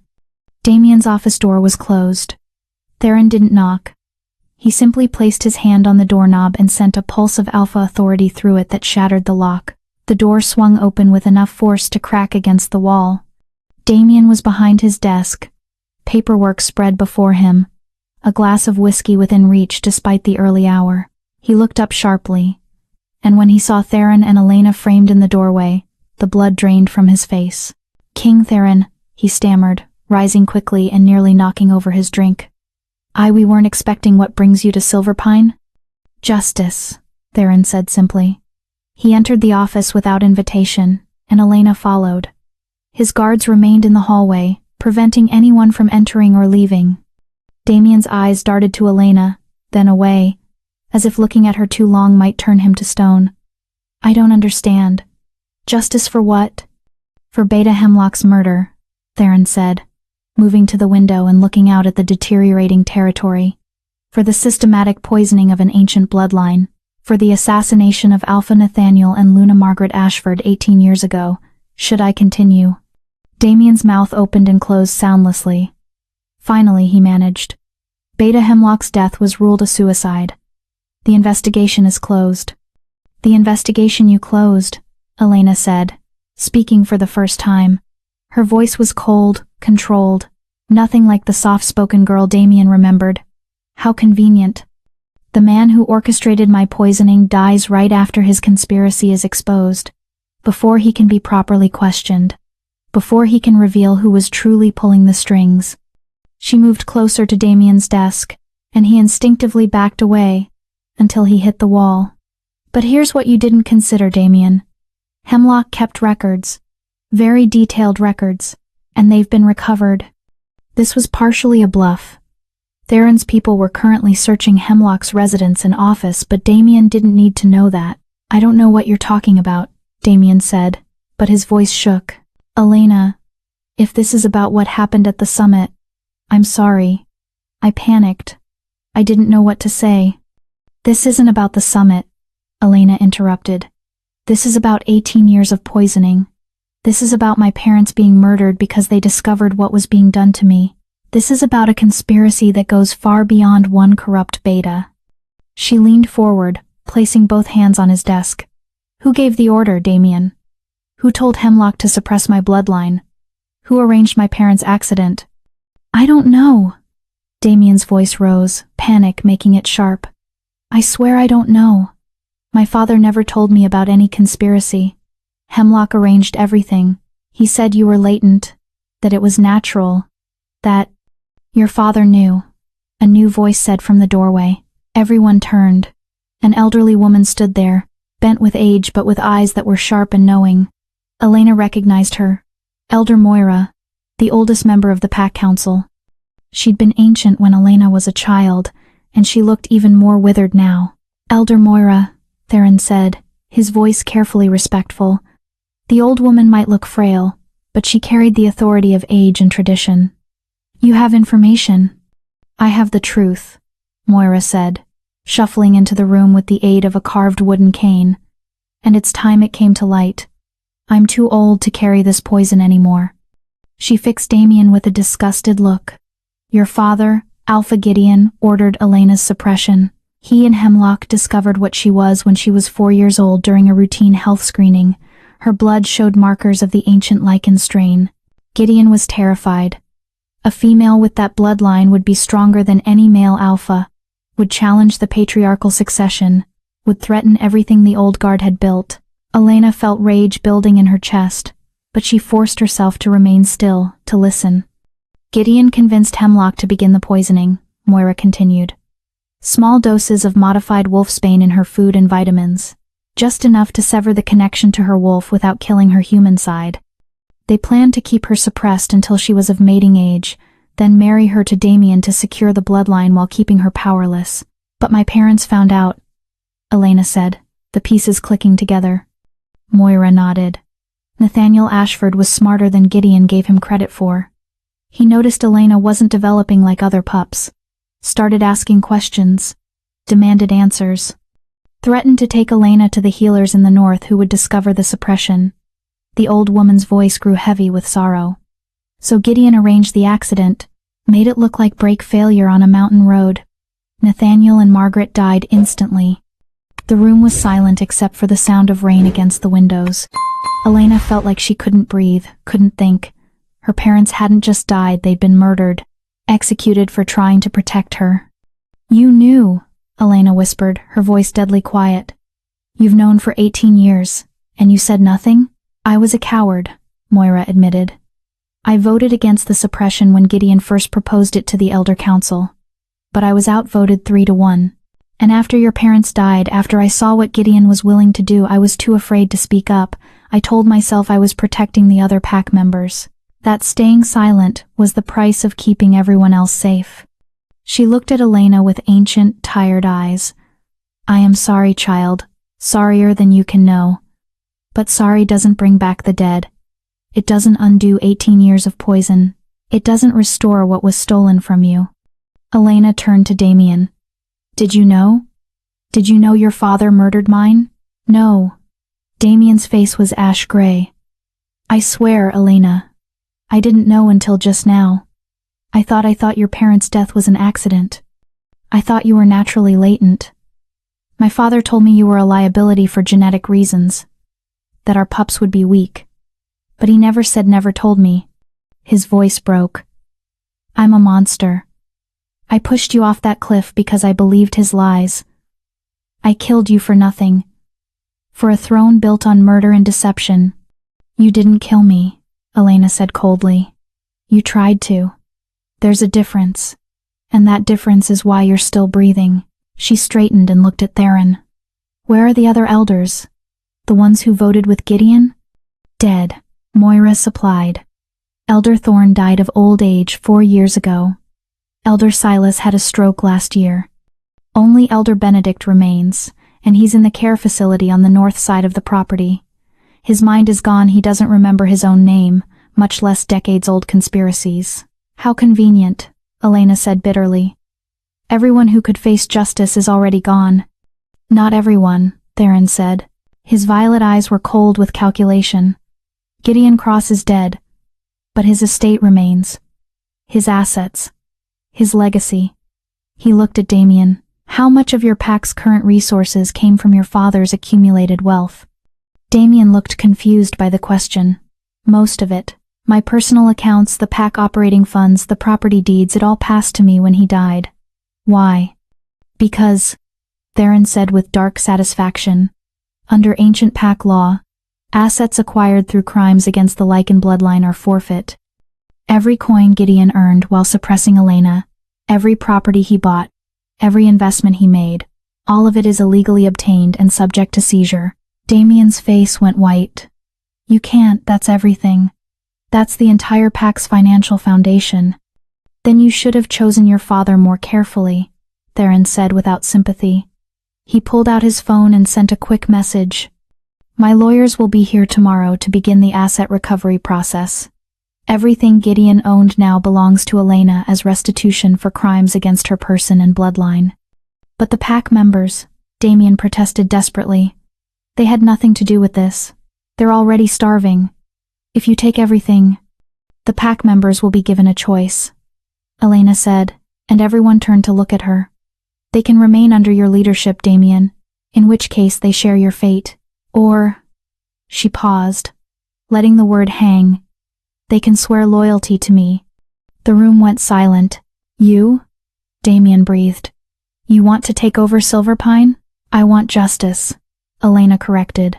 And justice means tearing down everything built on corruption and rebuilding it the right way. Silverpine Pack is dying under your leadership. The land itself rejects you. The crops fail. The game flees. The river turns foul. You know why. Damien said nothing, but his silence was answer enough. Elena turned to Elder Moira. Gather the pack, everyone who can walk, in the Great Hall. 1 hour. Moira studied her for a long moment, then nodded slowly. As you command, Ancient One. The title Ancient One, reserved for the original Lycan bloodlines, hung in the air like a benediction or a threat depending on who was listening. An hour later, every member of Silverpine Pack who could attend had crowded into the Great Hall. Elena stood on the raised platform, where alpha announcements were traditionally made, with Theron beside her and his guards positioned strategically around the room. Damien stood off to the side, looking like a man watching his own execution. Elder Moira had done her work well. The pack members packed the space over 300 wolves, from elders to pups, all staring at Elena with expressions ranging from confusion to hope to fear. Many of you remember me, Elena began, her voice carrying to the back of the hall without needing to shout. 6 months of training with Theron had taught her how to project authority. I am Elena Ashford, daughter of Nathaniel and Margaret Ashford. 18 years ago, my parents were murdered by Alpha Gideon Cross because they discovered I was being systematically poisoned to suppress my bloodline. Gasps and murmurs rippled through the crowd. For 18 years, I was fed modified wolfsbane in my food and vitamins. Elena continued. I was told I was latent, broken, worthless. I was made to feel like a burden on this pack.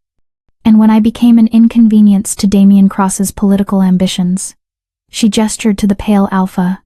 I was pushed off Widow's Peak to die in the river below. More gasps. Some pack members looked shocked. Others looked guilty, ashamed they'd believed the lies. But I didn't die, Elena said, and she let her eyes flash electric blue. I was saved by the Alpha King. The poison was flushed from my system, my wolf was freed. And I learned the truth, I am not broken. I never was. I carry the blood of the first Lycans, the ancient strain, the original shifters. She let that sink in for a moment before continuing.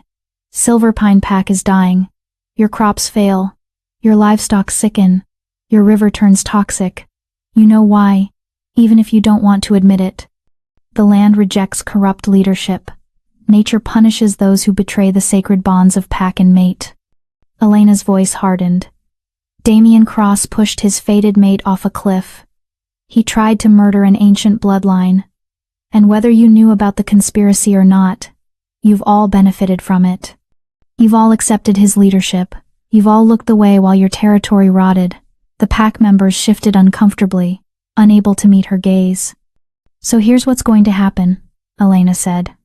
Effective immediately, all assets belonging to the estate of Gideon Cross are forfeit as restitution for crimes against my bloodline. That includes pack operating funds, property deeds, and business holdings. Panic rippled through the crowd. Someone shouted, "But that's everything! How will we survive?" That depends on you, Elena replied. You have a choice. You can remain loyal to Damien Cross. You can follow him into whatever future awaits a cursed alpha ruling a dying territory, in which case, you're on your own. She paused, letting the weight of that option settle. Or you can swear loyalty to me. You can accept me as your Alpha and Luna. You can work to rebuild what corruption destroyed. And in exchange, I will break the curse. I will heal the land. I will restore Silverpine to what it should have been all along. But you can't be Alpha. Someone in the crowd protested. You're female. The ancient laws. The ancient laws. Elder Moira's voice cut through the objection. State that Lycan blood supersedes gender. An ancient bloodline female outranks any alpha male. This is the oldest law, written before patriarchy twisted our traditions.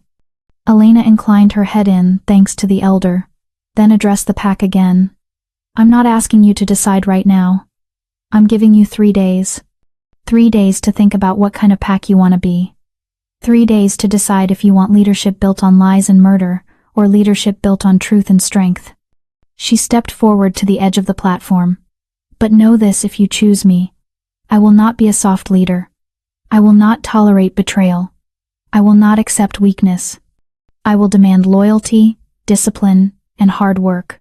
We will rebuild Silverpine from the ground up, and it will be painful and difficult. But at the end of it, you'll have a pack worth being proud of again. Silence filled the hall. Then, from the back, an old man stepped forward. Elena recognized him, Gideon Thornfield, a farmer whose fields bordered her parents' old property. I choose you, Elena Ashford, Gideon said, his voice strong despite his age. Your father was a good man. Your mother was a good woman. They deserved better than what Gideon Cross gave them. And so did you. He dropped to one knee. I swear my loyalty to you, Ancient One. For a moment, nothing happened. Then a young mother with 2 pups clutching her skirts stepped forward. I choose you too. My children deserve a future that isn't cursed. She knelt. Then another pack member, and another. Like a dam breaking, wolves began moving forward, dropping to their knees, pledging their loyalty. Within minutes, over 2/3 of the pack had made their choice. Elena's throat tightened with emotion she hadn't expected.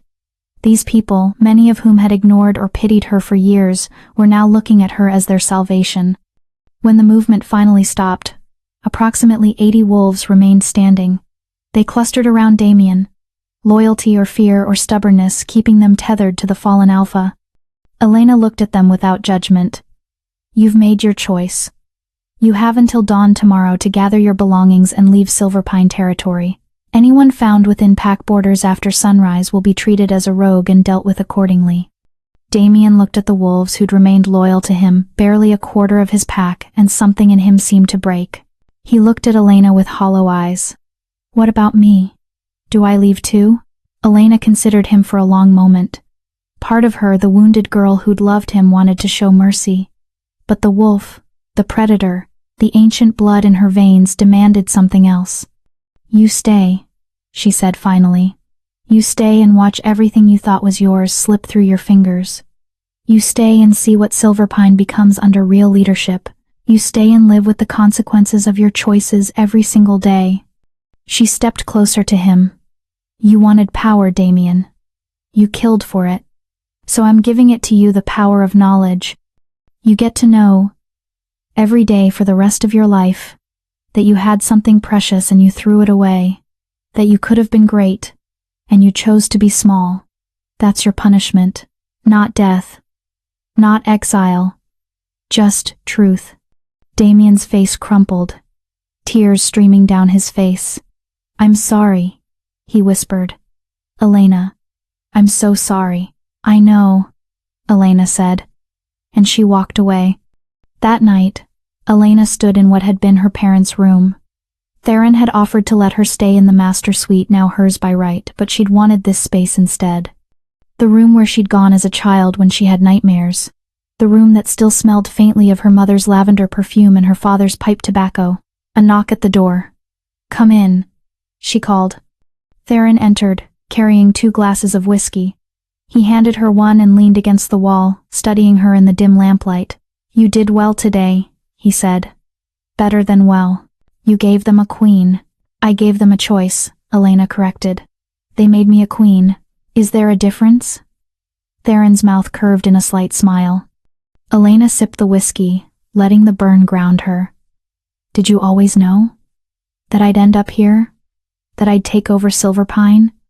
I knew you'd end up somewhere powerful, Theron said. Whether that was at my side in Shadowland or on your own throne in Silverpine, that was always going to be your choice. He moved closer, and the air between them charged with that familiar electricity. And now you have to choose, Elena. Do you stay here and rebuild Silverpine? Or do you come back to Shadowland with me? Elena's breath caught. She hadn't expected the question, though she should have.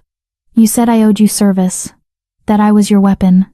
I release you from that oath, Theron said simply. You've more than earned your freedom.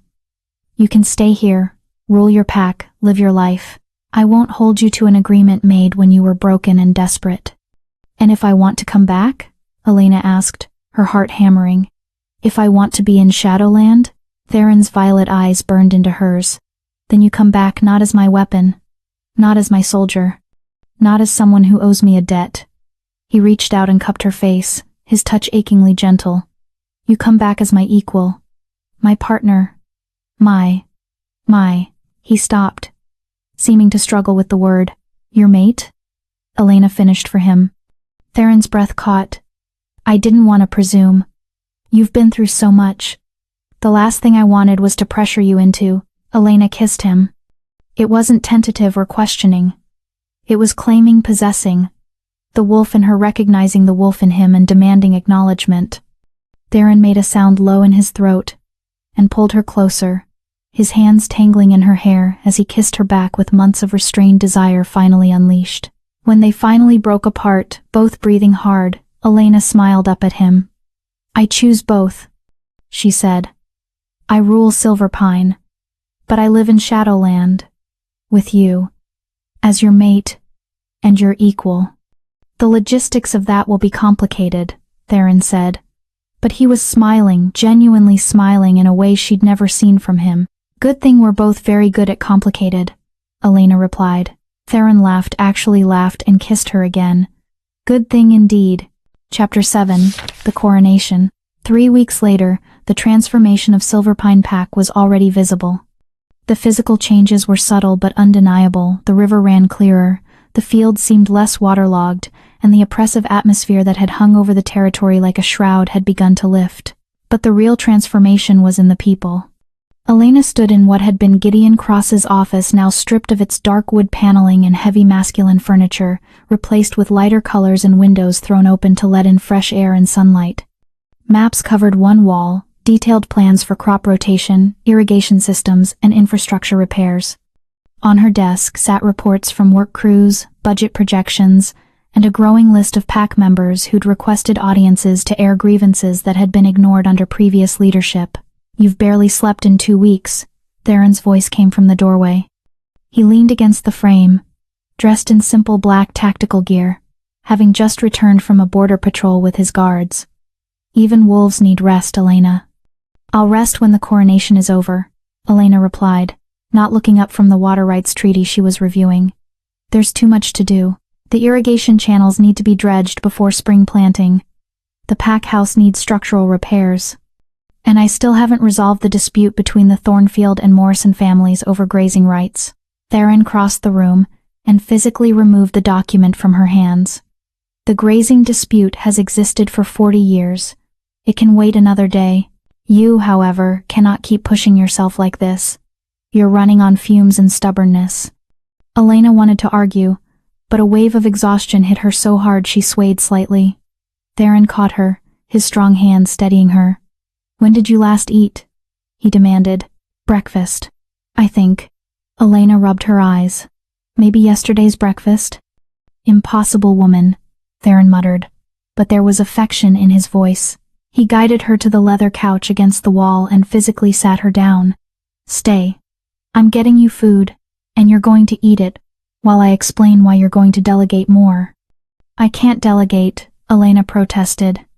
These people just swore loyalty to me. I need to prove I'm worthy of that loyalty. You prove it by being an effective leader, not by working yourself to death. Theron countered. He pulled out his phone and sent a quick message. Your second in command is Gideon Thornfield. Use him. Your head of security is Raina Steele. She's former military and extremely competent. Use her. You have advisors for a reason. I don't trust easily, Elena admitted quietly. Not after everything. Theron's expression softened. He sat beside her, close enough that their thighs touched. I know. But you can't rebuild an entire pack alone. That's not strength, it's fear wearing a crown. The words hit harder than Elena wanted to admit. Before she could respond, a knock came at the door. A young Omega entered with a tray of food sandwiches, fruit, cheese, and a pot of tea that smelled of chamomile and honey. Luna Ashford, the Omega said, setting the tray on the coffee table. Compliments of the kitchen staff. They said you missed lunch again. Thank you, Elena said, genuinely touched. What's your name? Sophie, Luna. The girl ducked her head shyly. I work in the kitchens. My mother asked me to tell you that the pack is grateful for what you're doing. The changes. The hope. After Sophie left, Elena stared at the food with an odd tightness in her chest. They're calling me Luna already. I haven't even been officially coronated. They're calling you what you are, Theron said, pushing the plate toward her. Now eat before I have to feed you myself. Elena picked up a sandwich and took a bite, suddenly realizing how ravenous she was. Tell me about your coronation, she said between bites. What should I expect? Theron leaned back, his expression going distant with memory. Mine was 200 years ago and involved significantly more blood sacrifice than yours will. Different times. He caught her alarmed look and smiled. Metaphorical blood sacrifice. Mostly. I had to defeat 3 challengers in ritual combat to prove my right to rule. Will I have to fight? Elena asked. Technically, any pack member can issue a challenge during the coronation ceremony, Theron explained. It's their last chance to object to your leadership before you're formally recognized by the High Council. But given that you're an ancient bloodline, and you've already proven your power, his eyes gleamed with remembered pride. I doubt anyone will be stupid enough to challenge you. And if they do? Elena pressed. Then you put them down quickly and decisively, Theron said without hesitation. You're not that soft girl anymore, Elena. You're an alpha. If someone challenges you, it's not personal, it's political. They're testing whether you have the spine to lead. Show them you do. Elena nodded, filing that away. What about the mating bond? I know the ceremony is technically separate from the coronation, but everyone expects we'll formalize it during the same event. Theron's expression shifted, becoming more intense. The mating ceremony is sacred, permanent. Once the bond is formalized before witnesses and acknowledged by pack magic, it can't be broken except by death. He reached out and took her hand. Are you certain this is what you want? I meant what I said. I released you from any obligation to me. If you'd rather rule Silverpine independently. I'm certain, Elena interrupted. The question is, whether you're certain. You've been alone for centuries. You've ruled absolutely with no one to question you. Can you really share power with someone who won't just follow orders? Theron's laugh was low and rough. Elena, I don't want someone who follows orders. I've had centuries of that and it's boring as hell. I want someone who challenges me. Someone who makes me think. Someone who's strong enough to tell me when I'm wrong and powerful enough that I actually listen. He leaned closer, his violet eyes capturing hers. I want you. Not the broken girl I found on the riverbank. Not some idealized fantasy of what you could be. You exactly as you are now, fierce and stubborn and still learning your power. That's what I want. Elena's breath caught. Then you'll have me. On one condition. Name it. We rule as equals, Elena said firmly. Not you granting me power. Not me deferring to your authority. True equals. What's mine is yours. And what's yours is mine. Including decision-making, resources, and respect. Done, Theron said immediately. I wouldn't want it any other way. He paused, then added with dark humor. though I reserve the right to occasionally pull rank when you're running yourself into the ground like you've been doing. Elena smiled despite herself. Deal. But I reserve the right to ignore you when I think you're being overprotective. Wouldn't expect anything less. Theron kissed her, soft and sweet, then pulled back. Now finish eating. The ceremony is in 3 days, and you need to be at full strength. The day of the coronation dawned clear and cold, the first genuinely beautiful day Silverpine had seen in months. It felt like an omen, the land itself acknowledging the change in leadership. The ceremony was held in the sacred grove, a clearing deep in Silverpine's oldest forest where pack rituals had been performed for generations. Ancient oaks formed a natural cathedral, their branches interlocking overhead to create a living ceiling. At the center of the clearing stood a massive stone altar carved with symbols that predated modern language: wolf heads, moons, spirals representing the eternal cycle of death and rebirth. Every member of Silverpine Pack who'd sworn loyalty to Elena was present, arranged in concentric circles around the altar.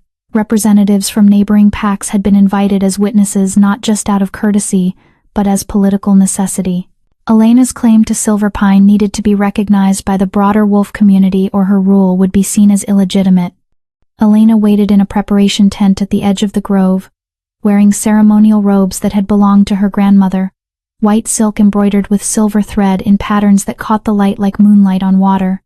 Her hair was unbound, flowing down her back in pale waves. The nightshade sigil gleamed at her throat. "You look like an ancient queen," a voice said from the tent entrance. Elder Moira entered, moving more easily than Elena had ever seen her. The old woman studied her with knowing eyes. "Your mother would be proud. Your father too." Elena's throat tightened. "I wish they were here to see this." "They are," Moira said with certainty. "The dead don't leave us, child. They live in the land, in the wind, in the blood we carry. Your parents are here. They've been here all along, waiting for this moment." The elder reached into her robes and pulled out a small wooden box. "This belonged to your mother. Margaret asked me to keep it safe and give it to you when the time was right. I think that time is now." Elena opened the box with shaking hands. Inside was a ring, simple silver band engraved with ancient runes, and beneath it, a letter written in her mother's flowing script. "My dearest Elena, if you're reading this, it means the truth has finally come to light. It means you've survived the darkness we tried to protect you from. It means you've become what we always knew you could be. Your father and I discovered what was being done to you when you were 4 years old. We tried to fight it, tried to expose it, but Gideon Cross was too powerful and we were too naive. We thought love and truth would be enough. We were wrong. This ring belonged to your grandmother, and her grandmother before her. It's been passed down through the Ashford line for 10 generations, always to the strongest female, never to the males, because our line carries something precious that only shows in daughters. Power. True power. Wear this ring and know that you are not broken. You never were.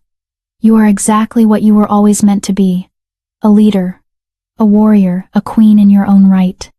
We love you, Elena. We will always love you. Live well. Live fiercely. Live without apology. Your mother, Margaret Ashford." Elena read the letter 3 times, tears streaming down her face. Elder Moira said nothing, simply stood witness to her grief and her healing. Finally, Elena slipped the ring onto her right hand. It fit perfectly, the metal warming against her skin as if recognizing her blood. "Thank you," she whispered to Moira, "for keeping it safe, for telling the truth when it mattered. I should have spoken sooner," Moira said with deep regret. "I should have been braver. But the past cannot be changed, only the future. So go out there and build a future worthy of your parents' sacrifice." The ceremony began at noon when the sun was at its highest point. Elena walked into the sacred grove alone. Tradition dictated that she enter without escort or champion, proving she came to power through her own strength. The pack members parted as she walked down the center aisle, their eyes tracking her movement. Some looked at her with hope, others with curiosity. A few with barely concealed skepticism, especially the older males who'd grown up believing females couldn't lead. Theron stood to the side with the other pack representatives, dressed in full ceremonial regalia as Alpha King. His violet eyes tracked her every movement, pride and possessiveness radiating from him in waves. Elena reached the stone altar where Elder Moira waited, along with 2 other surviving elders who'd been neutral in the previous regime. The ceremony was being presided over by a representative from the High Council, an ancient female named Celeste, who'd been officiating coronations for longer than most packs had existed. Elena Ashford. Celeste's voice rang out, magically amplified to reach every corner of the grove. You stand before your pack, and before the eyes of the wolf community. You claim leadership of Silverpine Pack by right of blood and by right of conquest. Do you understand what you claim? I understand, Elena said clearly. To be alpha is to be first in battle and last in retreat, Celeste continued, reciting the ancient words. To be alpha is to bear the weight of every decision and the consequences of every failure. To be alpha is to sacrifice self for pack, always and without exception. Do you accept this burden? I accept it. Then let any who would challenge this claim come forward now, Celeste declared, or forever hold their silence. Elena's muscles tensed, ready for combat. For a long moment, nothing happened. The grove was silent except for the wind through the trees. Then movement in the crowd. A male wolf stepped forward, large, heavily muscled, with the bearing of a warrior. Elena recognized him as Thomas Grayson, former head of Silverpine's border patrol under Gideon Cross. He'd been one of the wolves who'd remained loyal to Damien initially, but had switched sides after seeing Elena's power. I challenge, Thomas said, his voice carrying. Not because I doubt your blood, Luna Ashford, but because tradition demands proof of strength. I ask that you prove your right in combat. The crowd murmured. This was within his rights. Though it was clearly a calculated political move. Thomas was testing her, yes, but he was also giving her the chance to prove herself in a way that would silence all doubters. Elena stepped away from the altar, pulling off the ceremonial robes to reveal the fitted tactical gear she wore underneath. She'd been prepared for this. Theron had made sure of it. I accept your challenge, Elena said. What are the terms? First blood, Thomas replied. Wolf form. No holds barred otherwise. Agreed. Elena rolled her shoulders, loosening her muscles. Elder Celeste, if you would officiate? The ancient councilwoman nodded. Thomas Grayson of Silverpine challenges Elena Ashford for right of leadership. Combat will be to first blood in wolf form. Both parties have agreed. On my mark, shift. The transformation was instantaneous for both of them. Thomas became a large brown wolf, easily 200 pounds of muscle and fang. A formidable opponent. But Elena became the white wolf. She was larger than Thomas by at least 50 pounds, her white fur tipped with silver gleaming in the afternoon sun. Her electric blue eyes burned with power that made even the other alphas present take a step back. This wasn't just a wolf, this was something ancient, something primal, something that belonged in legends rather than living memory. Thomas hesitated for just a fraction of a second, his instincts screaming danger. That hesitation was his undoing. The white wolf moved with blinding speed, closing the distance before Thomas could react. She didn't go for his throat that would be killing intent, not first blood. Instead, she darted in low, her teeth finding his foreleg and biting down just hard enough to break skin. Thomas yelped and stumbled. The white wolf released him and backed off, giving him room to surrender or continue. Thomas, to his credit, knew when he was outmatched. He lowered his head in submission, exposing his throat. The fight had lasted less than 15 seconds. Elena shifted back to human form, breathing easily, not even winded. Well fought, she said to Thomas, offering him a hand up after he too shifted back. I'll want you to remain as head of Border Patrol, if you're willing. Your challenge showed honor, not disrespect. Thomas took her hand, his face showing a mixture of relief and awe. It would be my honor, Luna Ashford. He raised his voice so the entire pack could hear. I submit to Elena Ashford as Alpha of Silverpine Pack.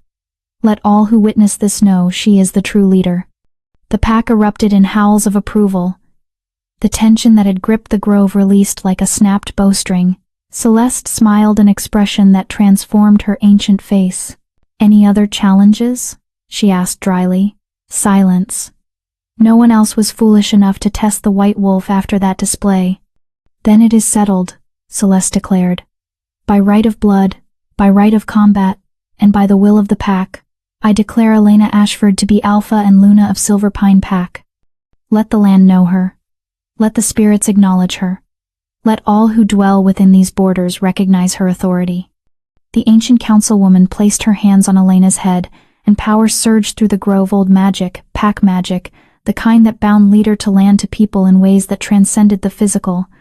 Elena gasped as she felt it flood through her, the weight of Silverpine settling onto her shoulders, the awareness of her territory expanding into her consciousness, the lives of her pack members becoming threads she could sense and feel.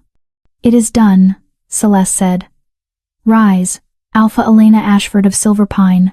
Elena stood, and she was no longer just a woman. She was Alpha. She was Luna. She was the living embodiment of Silverpine Pack.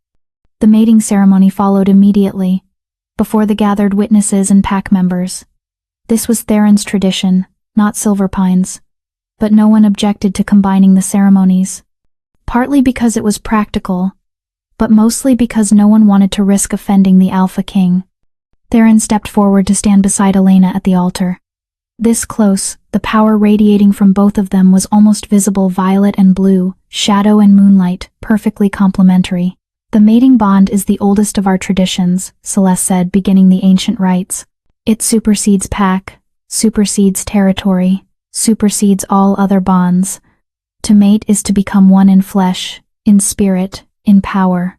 She looked at Theron. "Theron Nightshade, Alpha King of Shadowland, do you offer the bond to Elena Ashford?" "I do," Theron said, his voice resonating with power. "I offer my blood, my bone, my soul, from this life to whatever comes after. Elena Ashford, Alpha of Silverpine, do you accept this bond?"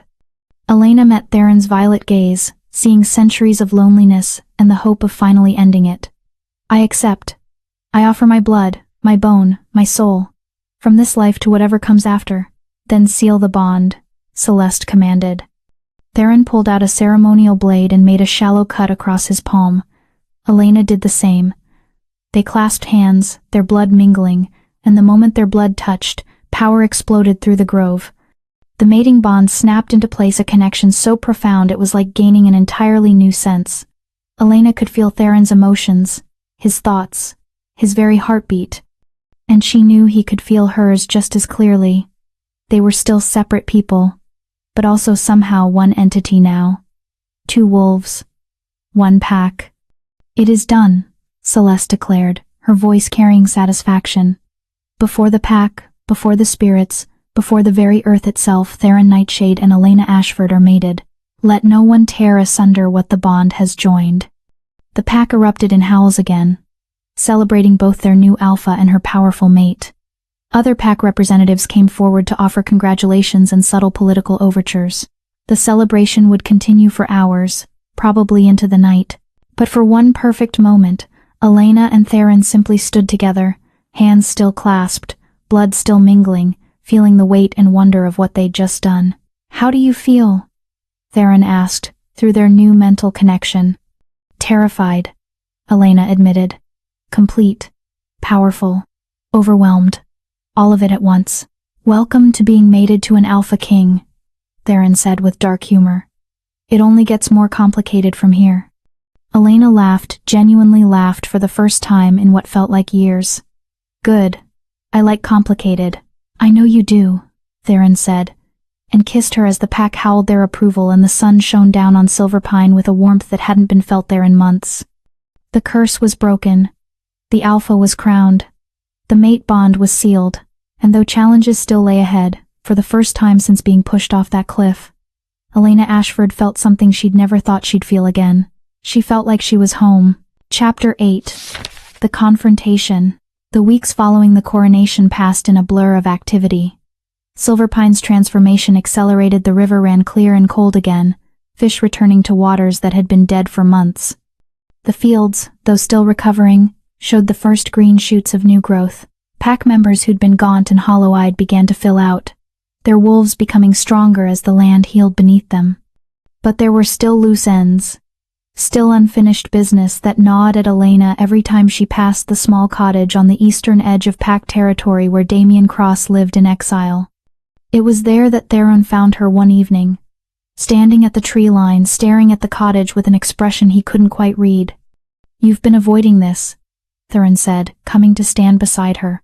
Through their bond, he could feel the turmoil in her anger and pity, and residual hurt all tangled together. "I don't know what to do with them," Elena admitted. "Damien and Vivienne. They're still here, still part of the pack, but everyone knows what they did. It's like having an infected wound that won't heal because I keep refusing to deal with it." "What do you want to do?" Theron asked carefully. "Not what you think you should do as Alpha. What do you, Elena, want?" Elena was quiet for a long moment. "Part of me wants them gone. Exiled. Erased from my life completely. But another part," she trailed off, struggling with words. "Another part wants them to understand," Theron finished. "Wants them to truly comprehend what they destroyed and what they lost." Elena nodded. "Is that petty? Vengeful?" "It's human," Theron said, "and wolf. We're creatures of justice and balance. What was taken should be restored. What was broken should be acknowledged." He turned her to face him. "But you need closure, Elena. We both know this. So let's finish it. Tonight." Elena took a deep breath, feeling the decision settle in her bones. "Tonight," she agreed. They went to Damien's cottage as the sun was setting, painting the sky in shades of blood and gold. Theron's guards flanked them not because they expected violence, but because this was official pack business and required witnesses. Elena knocked on the door with more force than necessary. It opened almost immediately, as if Damien had been waiting. He looked terrible. The handsome, confident alpha heir was gone, replaced by a man who looked like he'd aged a decade in 3 months. His eyes were hollow, his face gaunt, his hands shaking slightly as he gripped the doorframe. "Elena," he breathed. "Luna. I wasn't expecting." "Is Vivienne here?" Elena asked, her voice professionally cold. Damien nodded mutely and stepped aside. The cottage was small, 2 rooms, sparsely furnished. Vivienne sat at a rough wooden table, her once perfect appearance now disheveled. Her designer clothes had been replaced by simple homespun fabric. Her manicured nails were ragged, but it was her eyes that showed the real damage they held a desperate, hunted quality.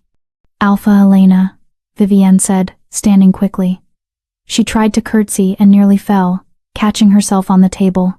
"We're honored by your visit. Sit down," Elena commanded. Both of them obeyed instantly, the alpha authority in her voice compelling submission. She pulled out a chair across from them, and sat, with Theron standing behind her, a silent pillar of support and power. "3 months ago, you pushed me off a cliff," Elena began without preamble. "You tried to murder me to secure your political position and cover up a conspiracy of poisoning and assassination that had been going on for 18 years. Damien flinched with each word like they were physical blows. "Since then, I've taken back Silverpine. I've broken the curse your actions created. I've begun healing the damage your leadership caused. And I've done all of this while you've lived here, watching, existing in a kind of limbo." Elena leaned forward. "That ends tonight. One way or another. Are you going to kill us?" Vivienne asked, her voice barely a whisper. "I haven't decided yet," Elena said honestly. "That's why we're here. I want to understand something. I want to know why. Not the politics of it, I understand those. I want to know how 2 people I trusted, 2 people I loved, could look me in the eye and choose murder." Damien's face crumpled. "Elena, I was weak. I was scared. My father filled my head with ideas about strong bloodlines and political necessity, and his voice broke. I know those aren't excuses. I know there's nothing I can say that makes it right. But I need you to understand. I didn't want to do it. I thought I had to. For the pack. For the future."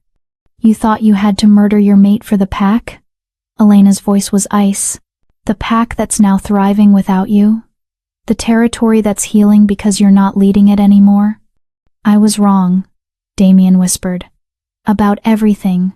About you being weak. About power coming from bloodlines.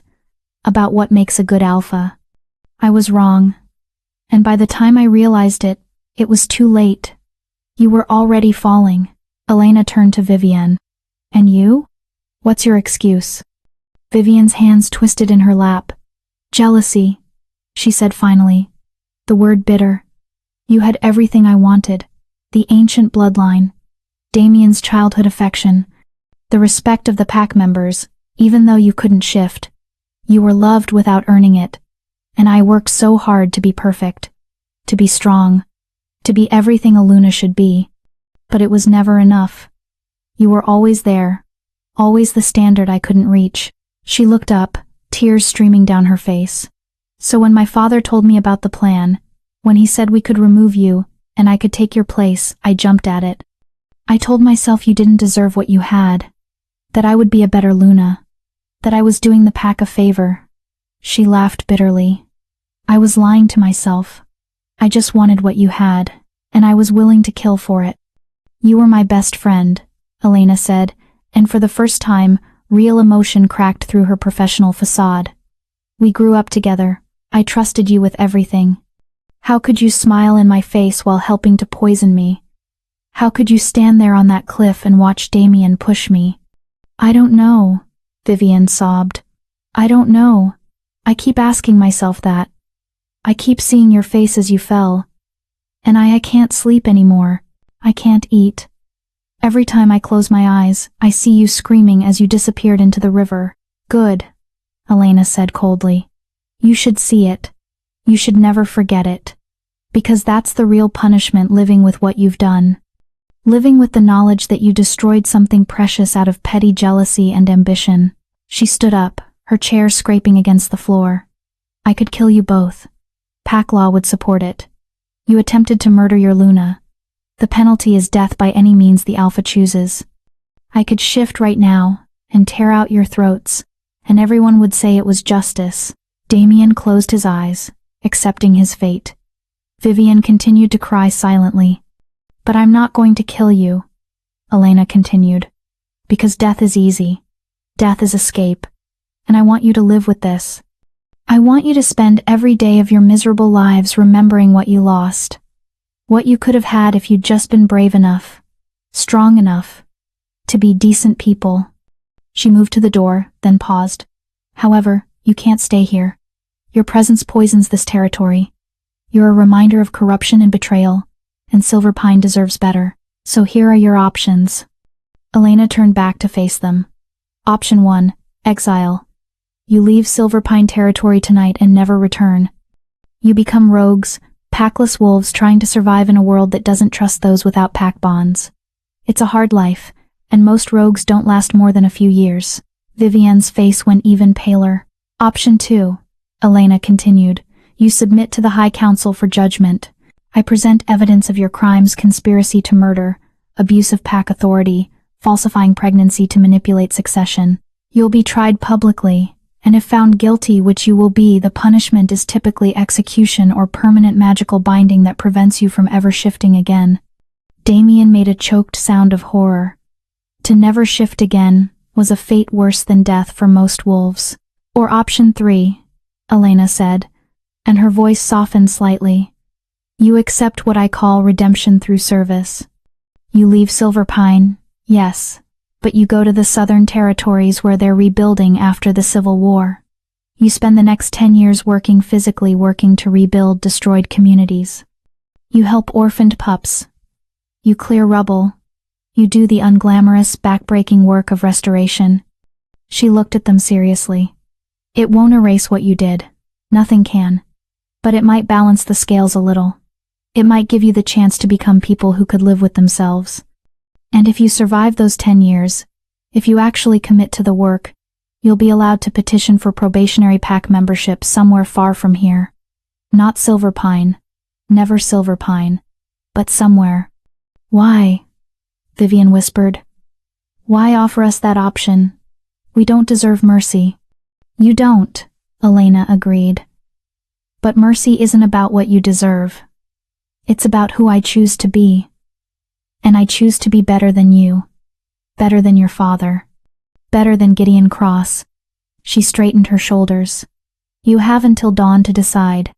Tell my guards which option you choose. If you try to run, If you choose exile and then try to return, or if you endanger anyone during your redemption service. Her eyes flashed electric blue. I will personally hunt you down and finish what should have been finished on that cliff. She walked out without waiting for a response. Theron followed, and they made it to the tree line before Elena's composure finally cracked. She braced herself against a tree, breathing hard, fighting back tears she didn't want to shed. Theron said nothing, just pulled her into his arms and let her shake. I hate that part of me still cares, Elena said against his chest. I hate that I couldn't just kill them. I hate that I'm still soft enough to offer mercy. That's not softness, Theron said firmly. That's strength. It takes no courage to kill your enemies. It takes tremendous courage to find another way. To choose restoration over revenge. He pulled back to look at her. You gave them what they gave you a chance to survive. What they do with it is their choice.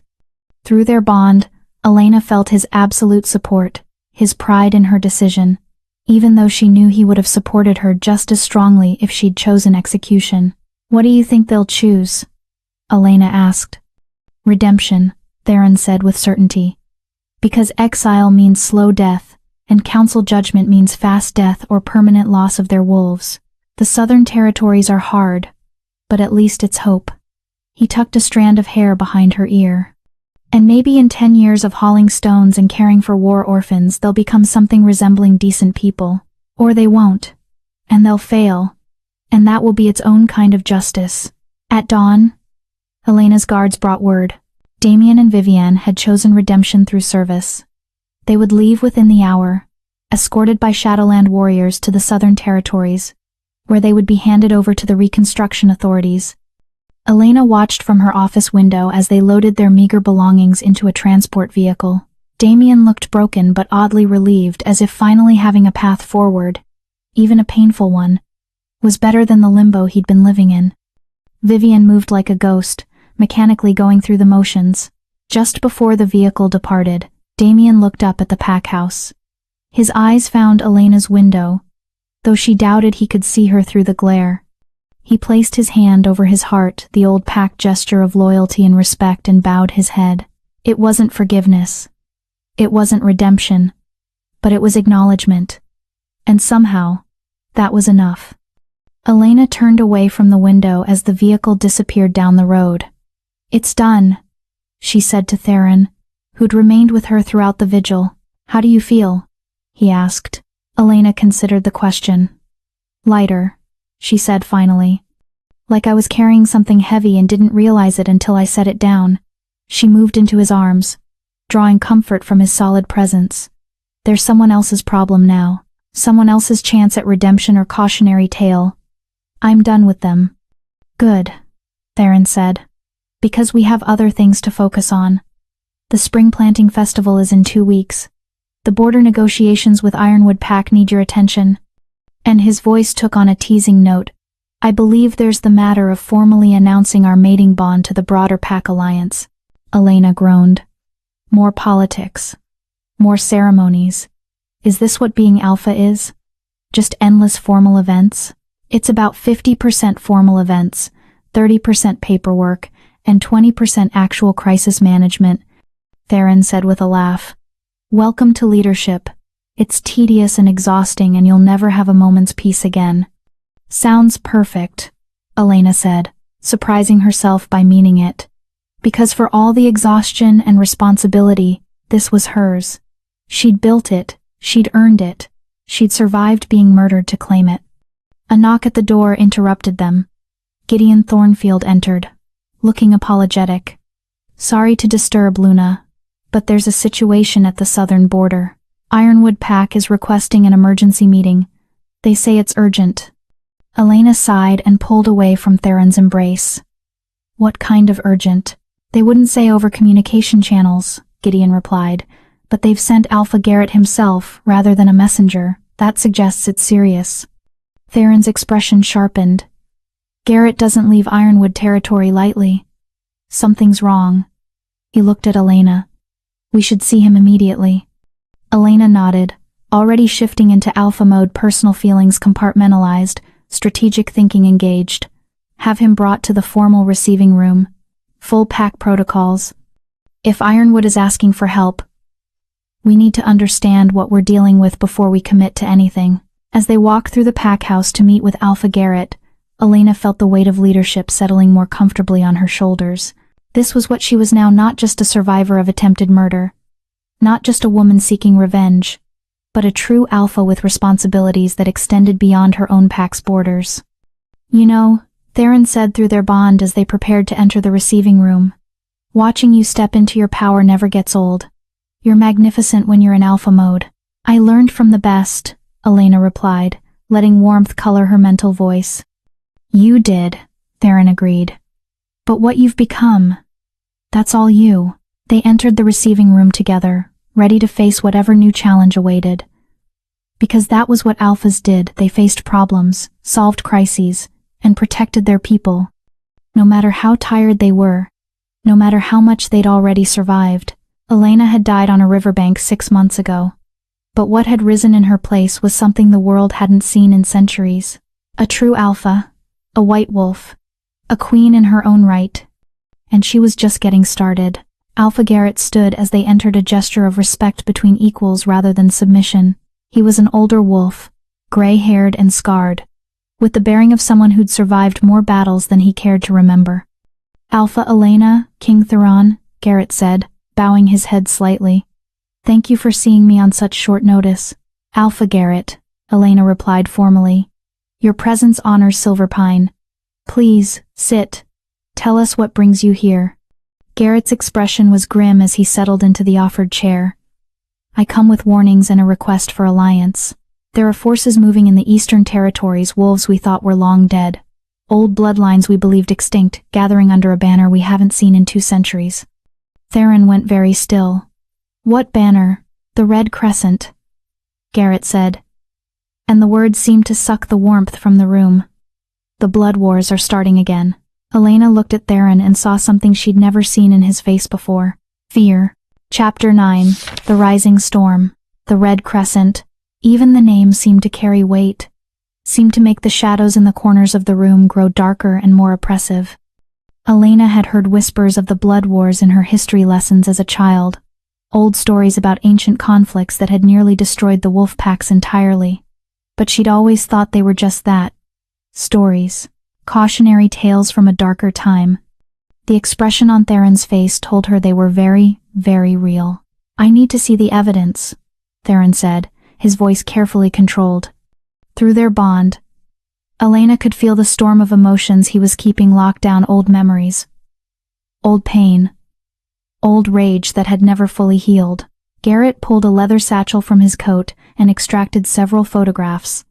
He spread them across the table with hands that weren't quite steady. These were taken by my scouts 3 days ago at the ruins of Blackmore Keep, 50 miles east of Ironwood Territory. Elena leaned forward to study the images. They showed wolves, dozens of them gathered in what looked like a military formation. But it was the banner hanging from the ruined keep's tower that made her breath catch. A red crescent moon, dripping what looked like blood, on a field of absolute black. How many? Theron asked, his jaw tight. At least 200 that we've confirmed, Garrett replied. But my scouts report more arriving daily. They're recruiting from rogue populations, from outcasts, from packs that feel disenfranchised by the current territorial agreements. He looked at Theron seriously. They're using your name, by the way, claiming that the Alpha King has grown soft, that the old ways are being forgotten, that it's time for a return to pure wolf culture. Pure wolf culture, Theron repeated with dark amusement. That's what they're calling it now? When I fought them 200 years ago, they called it culling the weak and survival of the strongest. Different words, same genocidal philosophy. Elena felt a chill run down her spine. What exactly are the blood wars? The history I learned in school was vague. Because the victors, those of us who survived, agreed never to speak of it in detail, Theron said. His violet eyes had gone distant, seeing things Elena couldn't. The blood wars were an attempt by extremist factions to eliminate what they called diluted bloodlines. Basically, they wanted to kill anyone who wasn't pure alpha stock. Betas, omegas, anyone with mixed heritage, anyone who showed weakness or deviation from their ideal. Eugenics, Elena said flatly. They were practicing eugenics. On a massive scale, Garrett added grimly. Over 50,000 wolves died in the 3 years the wars lasted. Entire packs were wiped out. Bloodlines that had existed for millennia were extinguished. It only ended when King Theron and a coalition of alphas from across the territories united to crush the Red Crescent's leadership. We thought we'd eliminated them completely, Theron said. We hunted down every member, every sympathizer, every wolf who'd sworn allegiance to their cause. But clearly, we missed some. Or, his eyes narrowed, someone's resurrected the ideology and recruited a new generation. Garrett nodded. My intelligence suggests it's a combination. There are a few old survivors wolves who went into deep hiding and waited for the right moment to emerge. But most of the current membership is young, wolves who've been radicalized by propaganda about returning to traditional values and wolf purity. And they've chosen now to make their move, Elena said, pieces clicking together. When do you think they'll attack? That's the question, Garrett replied. They're still in the gathering phase, recruiting, training, stockpiling resources. My analysts estimate we have 3 to 6 months before they're ready for a major offensive. He looked between Theron and Elena. Which is why I'm here. Ironwood cannot stand alone against this threat. No single pack can. We need the kind of alliance that defeated them before. We need the Alpha King to rally the territories. Theron stood and walked to the window, staring out at Silverpine's recovering lands. Elena could feel his internal struggle through their bond, the weight of old trauma warring with the responsibility of leadership. If I call the alliance, Theron said slowly, it means war. It means pulling every pack into a conflict that will cost lives, resources, and stability. It means young wolves who've never known real combat will be sent to face fanatics willing to die for their cause. And if you don't call the alliance, Garrett countered, the Red Crescent will pick us off one by one. They'll start with the smaller packs, the vulnerable ones. They'll gain momentum and power until they're unstoppable. He stood as well, his voice urgent.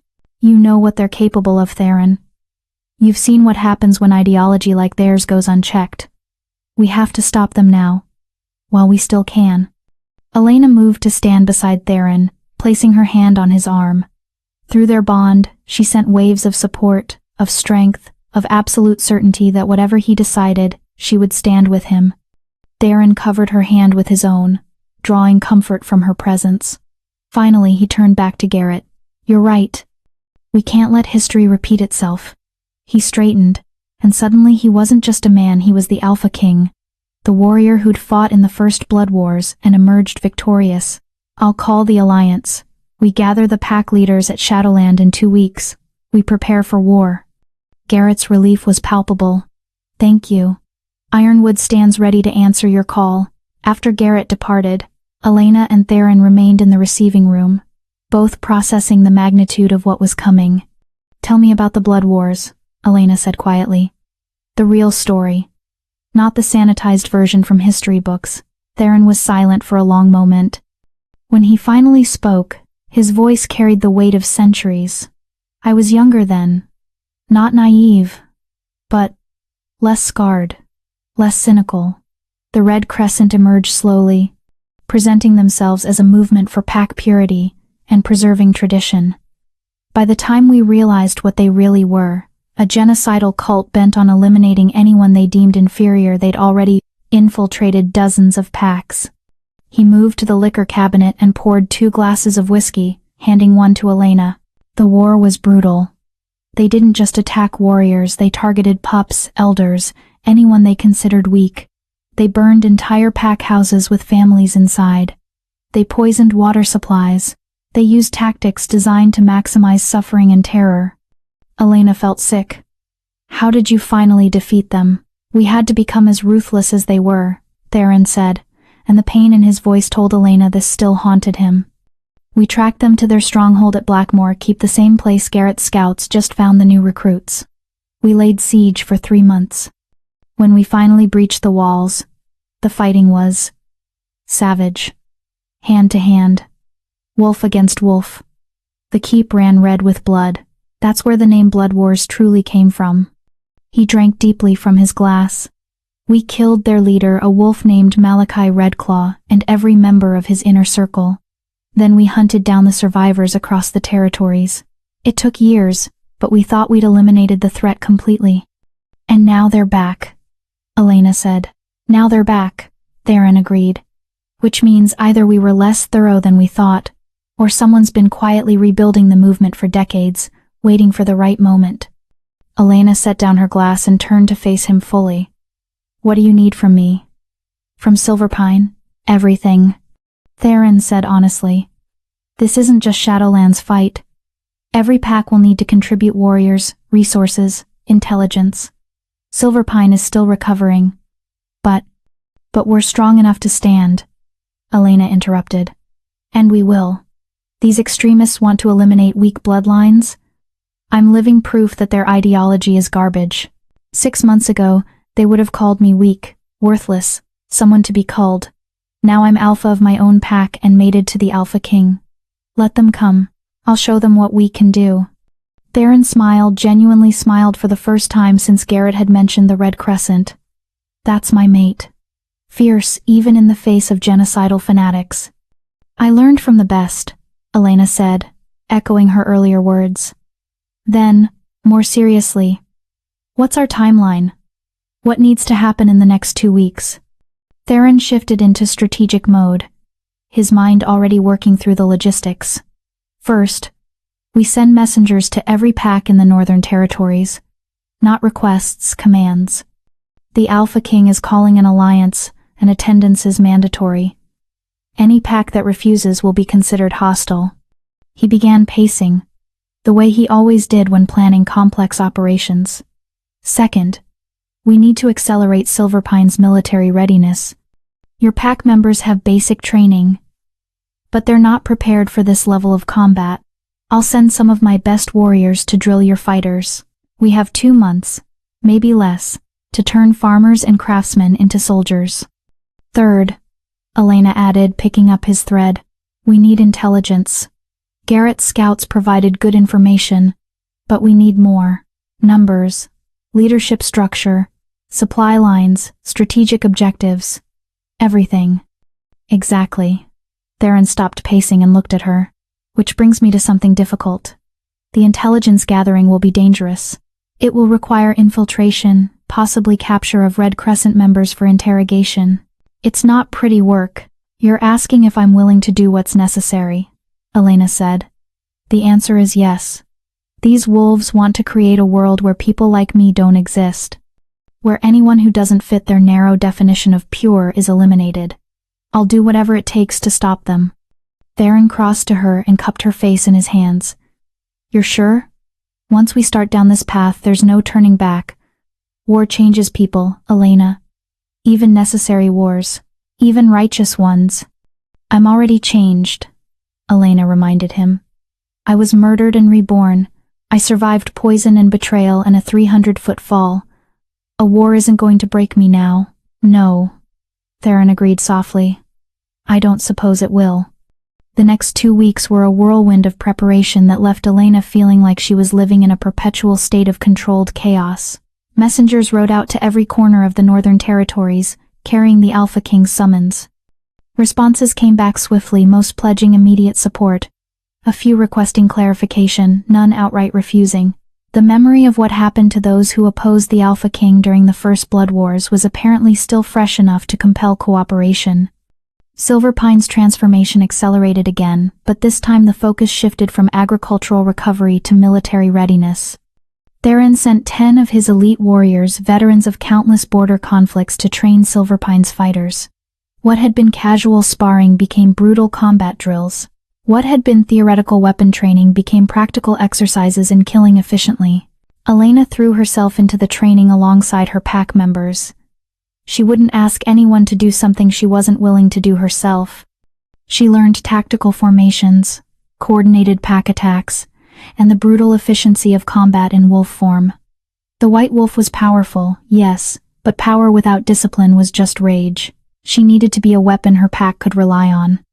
Gideon Thornfield proved invaluable, his military background from his youth coming back as he helped coordinate the training rotations and supply logistics. Raina Steele, the head of security Elena had appointed, revealed a tactical mind that impressed even Theron's veterans. Slowly, steadily, Silverpine was becoming something it had never been before, a military force. But preparation wasn't all combat training.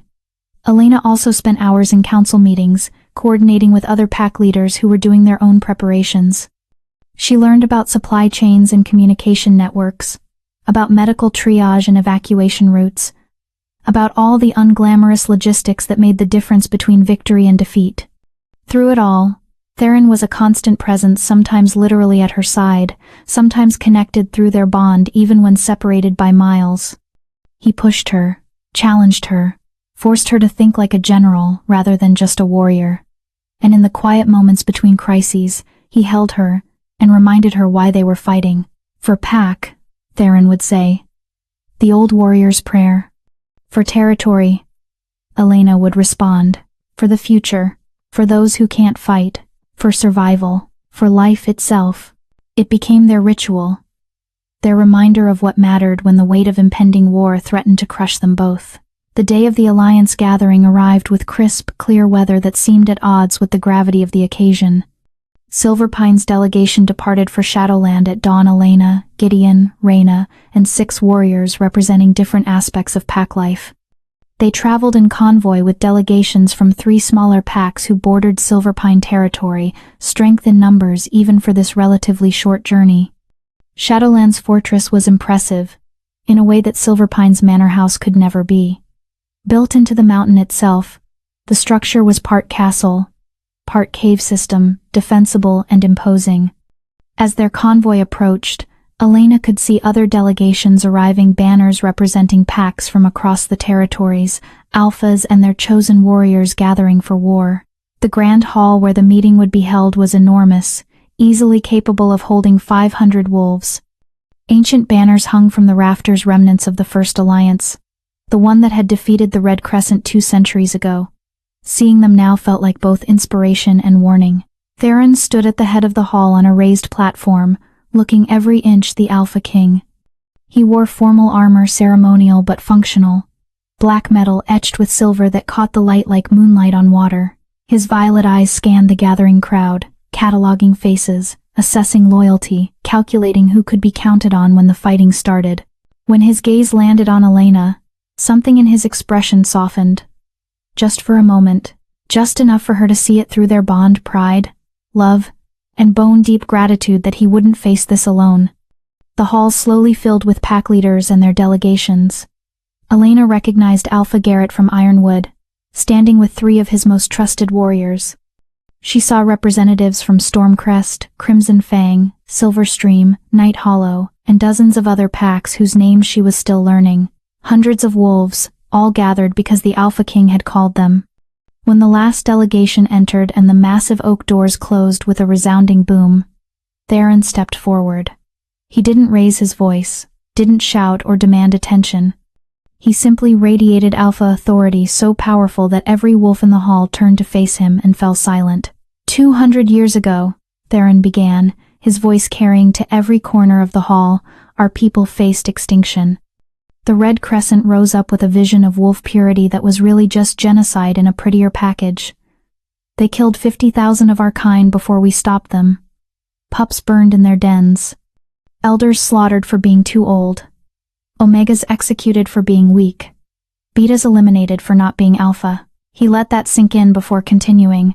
We defeated them. We thought we'd eliminated them completely. We were wrong. Theron gestured to Alpha Garrett, who stepped forward to present the intelligence they'd gathered. More photographs, reports from scouts, testimony from wolves who'd been approached by Red Crescent recruiters. The evidence was damning and undeniable. They're calling themselves the New Red Crescent, Garrett explained. Same ideology, same goals, same tactics. But this generation is more sophisticated. They're using propaganda, social media, recruiting young wolves who feel disenfranchised or left behind. They're presenting themselves as champions of tradition while hiding their true genocidal intent until recruits are too deep in to back out. A murmur ran through the crowd. Some wolves looked shocked. Others looked angry. A few in Elena made careful note of who looked uncomfortable, as if the Red Crescent's rhetoric resonated with beliefs they held but had never voiced. "How many have they recruited?" called out an Alpha Elena didn't recognize. "Confirmed numbers are around 400, Garrett replied. "But we suspect there are sympathizers hidden within established packs who haven't declared themselves yet. The First Blood War taught us that the Red Crescent's greatest weapon was infiltration." The uncomfortable murmuring grew louder. Everyone in the hall was suddenly looking at their neighbors with suspicion, wondering who might be a hidden enemy. Theron raised his hand, and silence fell again. "Which is why we're not going to rely on trust alone. Every wolf who pledges to this alliance will undergo verification. Blood oaths. Pack magic. Binding spells that prevent betrayal. It's invasive and uncomfortable, but it's necessary. Anyone who refuses verification will be asked to leave the territories until this conflict is resolved." "That's extreme," someone protested. "So is genocide," Theron replied flatly. "We will not repeat the mistakes of the past. We will not allow infiltrators to undermine us from within. You want to be part of this alliance? You prove your loyalty. No exceptions." Elena watched the crowd's reaction. Some wolves nodded in agreement. Others looked affronted. But no one left.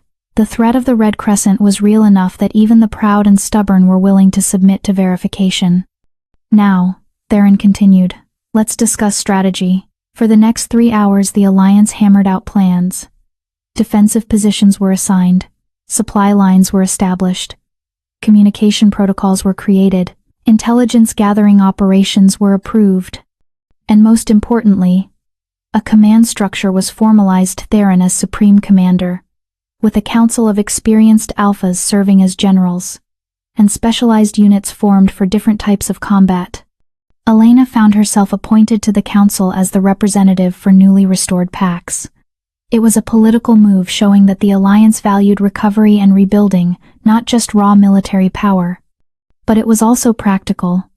Elena's recent experience fighting corruption and healing cursed territory gave her perspective others lacked.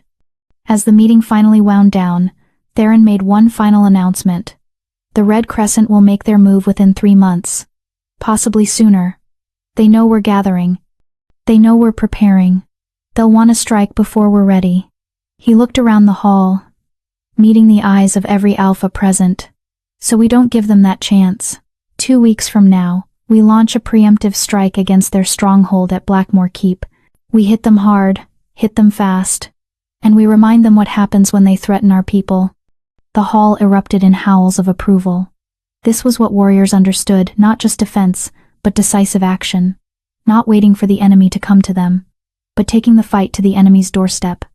Elena joined the howls, her wolf surging close to the surface. She was ready. Silverpine was ready. The Alliance was ready. Let the Red Crescent come. Let them test the White Wolf and the Alpha King and see how quickly their ideology crumbled against the reality of united strength. The Blood Wars had begun again, but this time they would end before they truly started. That night, after the delegations had been shown to their quarters and the fortress had settled into an uneasy quiet, Elena found Theron on the battlements overlooking the valley below. He stood alone, hands braced on the stone wall, staring out at the darkness. She approached silently and wrapped her arms around him from behind, resting her cheek against his back. Through their bond, she felt what he wouldn't say aloud, the fear that history was repeating, that he would lose people he cared about, that this war would cost more than any of them were prepared to pay. "We'll win," Elena said quietly. "We're stronger than them, smarter than them, and we have something they don't." "What's that?" Theron asked, his voice rough. "A reason to fight that isn't just hate," Elena replied. "They fight to destroy. We fight to protect. That makes all the difference." Theron turned in her arms and pulled her close, burying his face in her hair. "I can't lose you," he whispered. "I survived 200 years alone. I can't go back to that. Not after knowing what it's like to have you." "You won't lose me," Elena promised, though she knew it was a promise she might not be able to keep. War didn't care about love or bonds or fate. War just consumed. "But if something happens, if things go wrong, you have to promise me something. Anything." "You keep fighting," Elena said fiercely. You don't give up. You don't fall into despair. You finish this. You protect the people who need protecting. You become the king they need, even if it costs you everything. Promise me." Theron pulled back to look at her, his violet eyes shimmering with unshed tears. "I promise. But only if you promise me the same. If I fall, you keep leading. You keep Silverpine strong. You keep the Alliance together. You become the queen I know you can be." "I promise," Elena said. They kissed under the stars, two alphas preparing for war, knowing that everything could change in an instant, but choosing hope anyway. Choosing love anyway.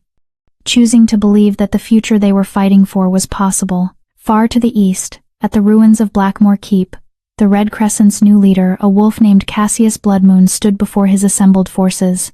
400 fanatics, all sworn to his vision of wolf purity, all ready to kill and die for the cause. "The Alliance is gathering," Cassius announced to his followers. "The Alpha King thinks he can defeat us like he did our predecessors. But we are not the Red Crescent of old. We are smarter, faster, more committed. And we have something they don't." He gestured to a figure in the shadows, a wolf whose scent was masked by powerful magic, whose face remained hidden. "We have a spy in Shadowland itself. Someone close to the Alpha King. Someone who will give us everything we need to destroy them from within." The figure stepped into the firelight just enough to be seen but not identified. "The Alliance meets in 2 weeks," the spy reported. "And then they plan to attack. But we'll be ready. We'll turn their preemptive strike into their funeral." Cassius smiled, showing teeth. "Let them come. Let the Alpha King bring his mongrel armies. We'll paint the stones of Blackmore Keep with their blood and build our pure world on their bones." The Red Crescent howled their approval, the sound echoing across the ruins like a promise of death. The blood wars had begun, and only one side could survive. Chapter 10. The Final Battle. The 2 weeks between the Alliance meeting and the assault on Blackmore Keep passed in a blur of final preparations. Every dawn brought new intelligence. Every sunset brought new concerns. The Red Crescent's numbers had swollen to nearly 600 faster recruitment than anyone had anticipated. But the Alliance had grown as well, with over 1,000 warriors now pledged to Theron's command.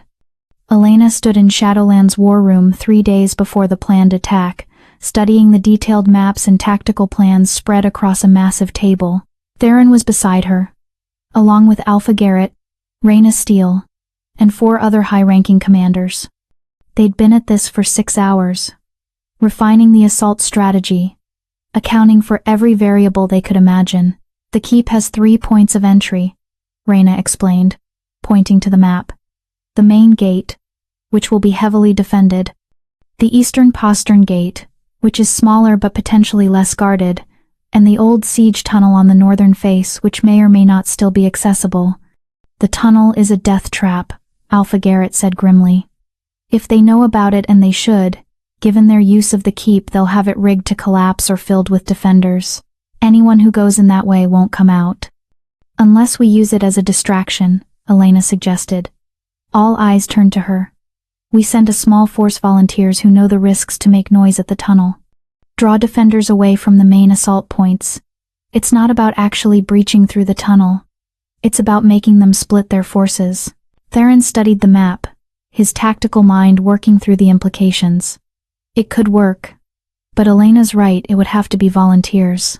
"I won't order anyone into a position that's almost certainly suicide. I'll lead the tunnel team," a voice said from the doorway. Everyone turned. Gideon Thornfield stood there, having entered so quietly no one had noticed. The old warrior's face was set with determination. "Gideon, no," Elena protested immediately. "You're my second in command. Silverpine needs you." "Silverpine needs you," Gideon corrected gently. "I'm old, Luna. I've lived a full life. I've seen my children grow, my grandchildren born. But these young wolves?" He gestured to the map. "They have their whole lives ahead of them. If someone needs to draw fire and possibly die doing it, it should be someone who's already had their time." "You're not that old," Elena argued, but she could feel through her alpha senses that Gideon had already made his decision. His mind was set. "I'm old enough," Gideon said with a sad smile. And I'm volunteering. That's my right as a free wolf. Theron met Elena's eyes, and she felt his support through their bond even as her heart broke. We accept your offer, Gideon Thornfield, Theron said formally. And we honor your courage. Choose your team wisely. You'll need wolves who are clever and fast, not just brave. Gideon nodded and withdrew to begin his preparations. Elena's hands clenched into fists on the table. I hate this. I hate that good wolves have to die because fanatics can't accept that strength comes in different forms. That's war, Garrett said quietly. The good die alongside the bad. And all we can do is try to make sure their sacrifice means something. They continued planning late into the night, refining every detail, preparing for every contingency. But Elena couldn't shake the feeling that something was wrong. It was too easy. The Red Crescent's positions were too clearly marked, their numbers too accurately counted. It felt like the intelligence they were receiving was almost too good. She pulled Theron aside as the meeting was breaking up. Do you trust the intelligence we're getting? She asked quietly. Theron's expression darkened. You've noticed it too. Yes, I've had the same concern. It's possible we have a spy in the Red Crescent feeding us information, but it's also possible they have a spy feeding us false information to lead us into a trap. What do we do? Elena asked. We proceed as planned but stay flexible, Theron replied. We position reserve forces that can adapt if the situation changes. We don't commit everything to the initial assault. And he looked at her seriously. We watch our own people. If there's a traitor in the Alliance, they'll reveal themselves when it matters most. The night before the assault, Elena couldn't sleep. She lay in bed beside Theron, listening to his steady breathing, feeling his warmth through their bond. But her mind wouldn't quiet. Tomorrow, wolves she'd come to care about would die. Gideon had already said his goodbyes to his family. Reyna had written letters to be delivered to her daughter if she didn't return. Even the young warriors from Silverpine, barely more than pups, had made their peace with mortality. You're thinking too loudly, Theron murmured, not opening his eyes. I can feel your anxiety through the bond. I can't help it, Elena admitted. What if we're wrong? What if this is exactly what they want us to do? Then we adapt, Theron said, rolling over to face her. Elena, I've led warriors into battle dozens of times over the centuries. Every single time, I've felt this same dread, this same certainty that I'm about to lead good people to their deaths. But you know what I learned? What? That dread is a good thing. It means you care. It means you value the lives under your command. Leaders who don't feel that dread are the ones who make reckless decisions. He cupped her face gently. You're going to be a great commander, Elena. Not because you're fearless, but because you're afraid and you lead anyway. Elena kissed him, pouring everything she couldn't say into the contact, her love, her fear, her desperate hope that they'd both survive to see tomorrow's sunset. If something happens to me tomorrow, she began. Nothing will happen to you, Theron interrupted. But if it does, Elena insisted, I need you to know that these past 6 months have been the best of my life. You saved me, yes, but more than that, you saw me. The real me. The strong me. You never treated me like I was broken or less than. You made me believe I could be powerful. You were always powerful, Theron said. I just helped you remember. They made love then, slow and tender, a reaffirmation of life in the face of potential death. And afterward, wrapped in each other's arms, they finally slept. The Alliance forces departed for Blackmore Keep at dawn. Over 1,000 wolves moved through the forest in coordinated units, some in wolf form for speed, others in human form to carry weapons and equipment. Elena led the Silverpine contingent, 60 warriors strong, positioned in the second wave of the main assault. Theron commanded from the center, his violet eyes constantly scanning, assessing, adjusting the formation as they moved. They reached the staging area, a forested ridge overlooking the keep by mid-morning. Elena's breath caught when she saw their target. Blackmore Keep was massive, far larger than it had appeared in photographs. Ancient stone walls rose 50 feet high, topped with crenellations perfect for archers.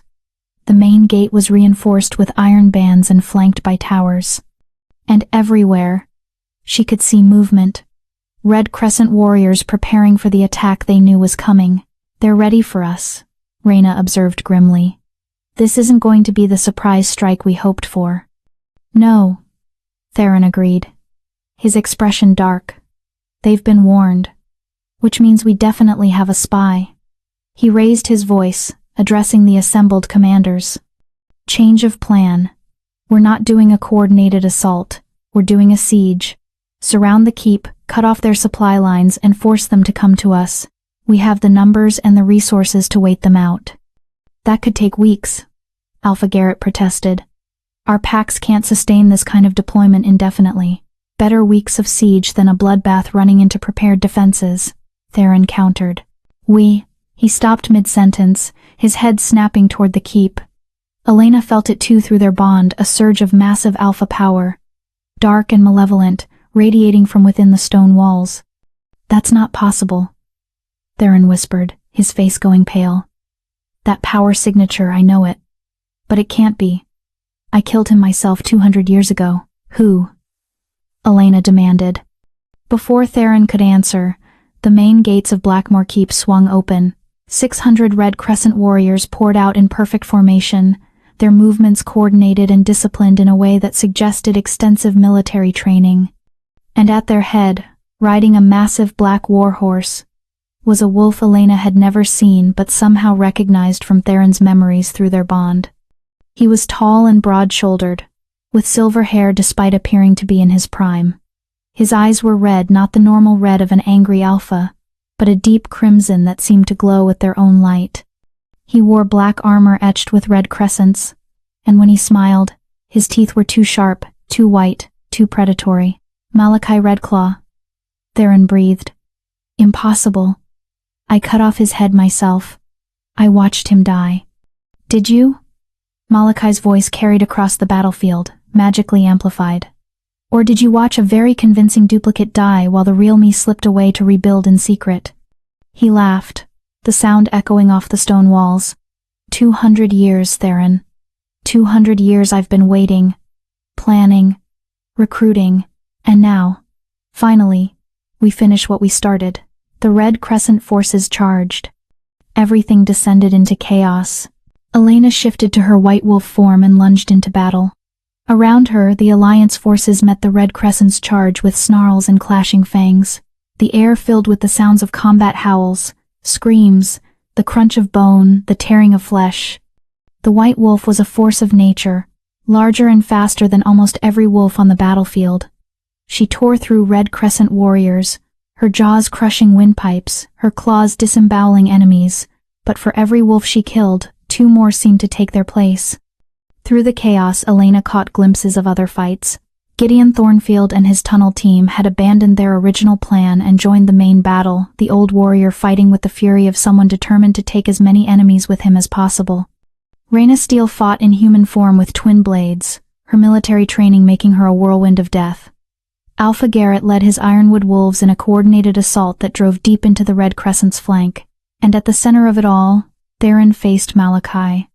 The 2 alphas circled each other, both in human form, both radiating enough power to make nearby wolves stumble. They'd fought before, 2 centuries ago, and the memory of that battle informed every move they made now. You've grown soft, Theron, Malachi taunted. Taken a mate, built alliances, started caring about the weak and worthless. The wolf I fought 200 years ago would have crushed the Red Crescent without mercy. But you tried to reform them, tried to make them better. And look where that got you. I learned that killing isn't the answer to everything, Theron replied, his voice cold. Unlike you, I evolved. I grew. I became something more than just a weapon. You became weak, Malachi spat. And weakness must be culled. They attacked simultaneously. The fight was brutal and fast. Malachi fought like a berserker, all aggression and raw power, throwing haymakers meant to crush bone. Theron fought like a surgeon, precise strikes targeting vulnerable points, using his opponent's momentum against him. They were evenly matched, or they would have been if Elena hadn't intervened. The white wolf appeared from nowhere, slamming into Malachi's side and driving him away from Theron. She snapped at his throat, forcing him back, giving Theron room to recover. "The famous White Wolf," Malachi said, regaining his footing. "The ancient bloodline everyone's so impressed by. Let me show you what real power looks like." He shifted, but not to a normal wolf. The creature that emerged was massive, easily twice the size of any natural wolf, with red eyes that glowed like coals and black fur that seemed to absorb light. This was something else. Something twisted. Something wrong. Blood magic. Theron snarled, shifting to his own wolf form. "You've been using forbidden rituals. That's how you survived. That's how you've stayed young." The two massive wolves, Theron's midnight black with violet eyes, Malachi's unnatural nightmare form, charged each other. The white wolf joined the fray, and the battle became a three-way hurricane of fang and claw. Around them, the larger battle raged. The Alliance was holding, but barely. The Red Crescent's fanaticism made them fearless, willing to die for their cause, and they were taking Alliance warriors with them. Elena caught glimpses of wolves she recognized falling. Their lives ended in seconds of brutal violence. Then she saw it. In the chaos of the battle, one of the Alliance wolves, a male from Stormcrest Pack, suddenly turned on his own companions. He was fast, killing 3 wolves before anyone realized what was happening, and he wasn't the only one. Across the battlefield, perhaps a dozen Alliance wolves revealed themselves as Red Crescent infiltrators, attacking from within. "Traitors!" someone screamed. "We have traitors in the ranks." The Alliance's coordination shattered as wolves turned on each other, unable to tell friend from foe. The Red Crescent pressed their advantage, driving forward, threatening to overwhelm the Alliance completely. Elena made a split-second decision. She abandoned the fight with Malachi and shifted to human form, drawing on every ounce of her alpha authority. "Silverpine," she roared, her voice magically amplified by the sheer force of her will. "To me, form defensive circle." Her warriors responded instantly, breaking away from their individual fights and converging on her position. They formed a tight circle, wolves facing outward, protecting each other's flanks. It wasn't offensive, but it was stable, defensible. "Other packs," Elena continued, "follow our example. Defensive formations, protect your own." The message spread. Other alphas began calling their warriors, forming defensive positions. The chaotic brawl transformed into a more organized battle alliance, wolves in tight formations, Red Crescent forces trying to break them. But it wasn't enough. They were still outnumbered, still taking casualties, and Theron was still locked in combat with Malachi, neither able to gain the upper hand. Elena shifted back to wolf form and charged toward where Theron and Malachi fought. She had to end this. If Malachi fell, the Red Crescent would break. It was their only chance. She lunged at Malachi's exposed flank, her jaws aiming for the vulnerable spot where his leg joined his body. Her teeth sank into flesh, and she tasted blood, wrong blood, corrupted blood, blood that burned her mouth like acid. Malachi howled in pain and fury. He spun, faster than something his size should be able to move, and caught the white wolf with a backhand swipe that sent her flying. She crashed into a pile of rubble, the impact driving the air from her lungs. Through their bond, Elena felt Theron's rage. He threw himself at Malachi with renewed fury, attacking with such ferocity that the nightmare wolf was driven back, stumbling, bleeding from a dozen wounds. "You're finished, Malachi," Theron snarled, his voice somehow understandable even in wolf form. "Your movement ends here. Tonight." "Does it?" Malachi laughed, and the sound was wrong, distorted. "Look around you, King. Your precious alliance is crumbling. Your warriors are dying. Your mate is broken. Even if you kill me, you've lost. The Red Crescent will survive. The ideology will spread. You can't kill an idea, Theron. You can only delay it." "Then I'll delay it forever," Theron said. He lunged for Malachi's throat, moving with every ounce of speed and power he possessed. Malachi tried to dodge, but he was tired, wounded, just a fraction too slow. Theron's jaws closed around Malachi's throat and bit down with the force of 2 centuries of rage and pain and determination. There was a sickening crunch of vertebrae separating, and Malachi's massive body went limp. But as he died, Malachi managed one final act.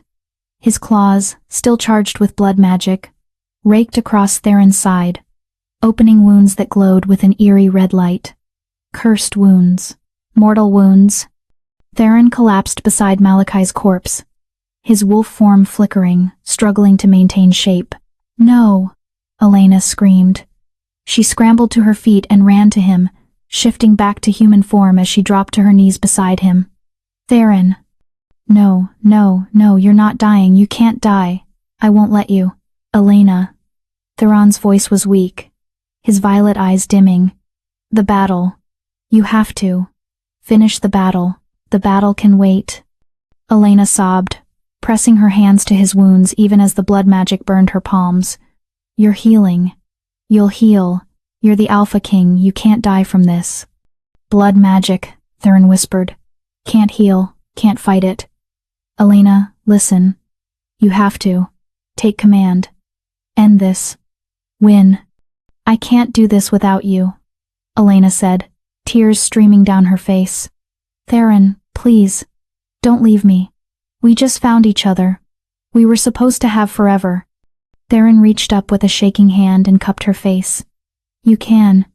You're strong enough. Always were." His eyes started to close. "Love you, my queen, my mate, my Elena." "No." Elena shook him. "Stay with me. That's an order. I'm your mate and your equal, and I'm ordering you to stay alive." But Theron's eyes had closed. His breathing had stopped. Through their bond, Elena felt the connection begin to fray, to dissolve, to light. Blinding white light erupted from Elena's body, pouring out of her in waves. It wasn't rage. It wasn't grief. It was something else entirely.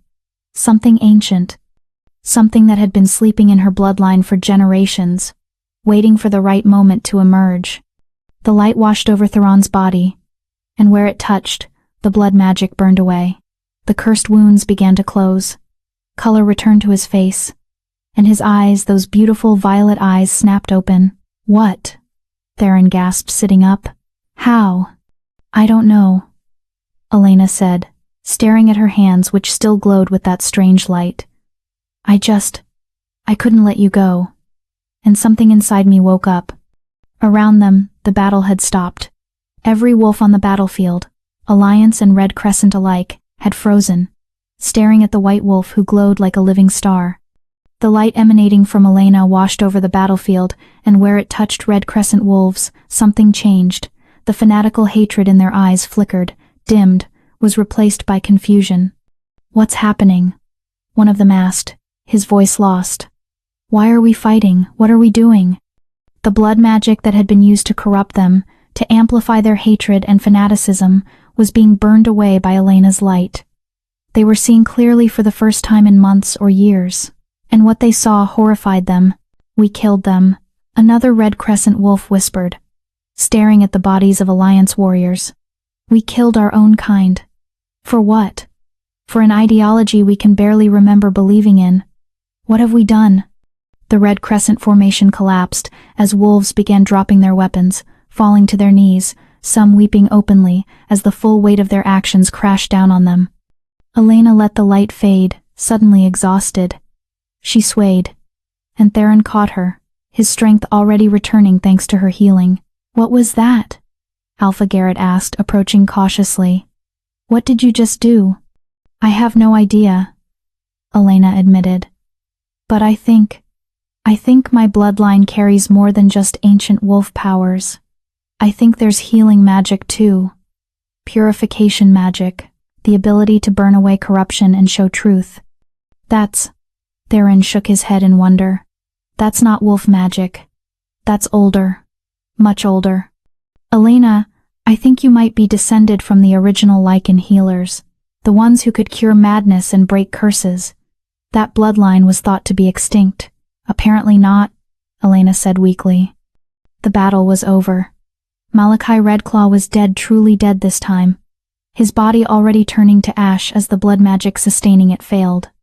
The Red Crescent forces had surrendered, their fanaticism broken by Elena's purification, and the Alliance, though battered and bloodied, had survived. But the cost had been high. Gideon Thornfield lay among the dead, his brave heart finally stilled. Reyna Steele had survived but lost her left arm. Dozens of other warriors would never see their homes again. Elena stood before the assembled alliance as the sun began to set, painting the sky in shades of red and gold that seemed both beautiful and mocking given the blood that stained the ground. "The Red Crescent is finished," she announced, her voice carrying across the battlefield. "Their leader is dead. Their followers are freed from corruption. But we can't celebrate. Not yet.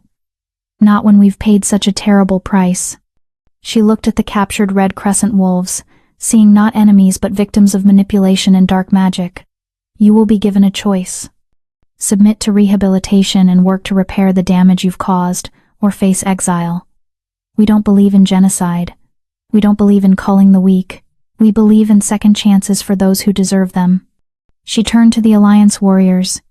"And to those who fought today, who gave blood and life to protect our people, you have proven that strength isn't about purity or bloodlines. It's about courage. About standing for what's right even when it's hard. About protecting those who can't protect themselves." Elena felt Theron's presence beside her, his hand finding hers. Together, they addressed both armies. "The blood wars end tonight," Theron declared. "Not because we killed all our enemies, but because we refused to become like them. We chose a better path. We chose life over death, unity over division, hope over hate." As the sun finally set, casting long shadows across Blackmore Keep, the wolves began the grim work of tending to the wounded and honoring the dead. The war was over. But the real work, the work of healing, of rebuilding, of creating the future they'd fought for, was only beginning. 3 months later, Elena stood in the rebuilt garden behind Silver Pine's pack house, watching the first true spring bloom since the curse had been broken. The territory was thriving now, crops growing tall, livestock healthy, the river running clear and full of fish. The scars of corruption were fading. Theron approached from behind, wrapping his arms around her waist and resting his chin on her shoulder. Through their bond, she felt his contentment, his peace, his love. "Thinking about Gideon?" he asked gently.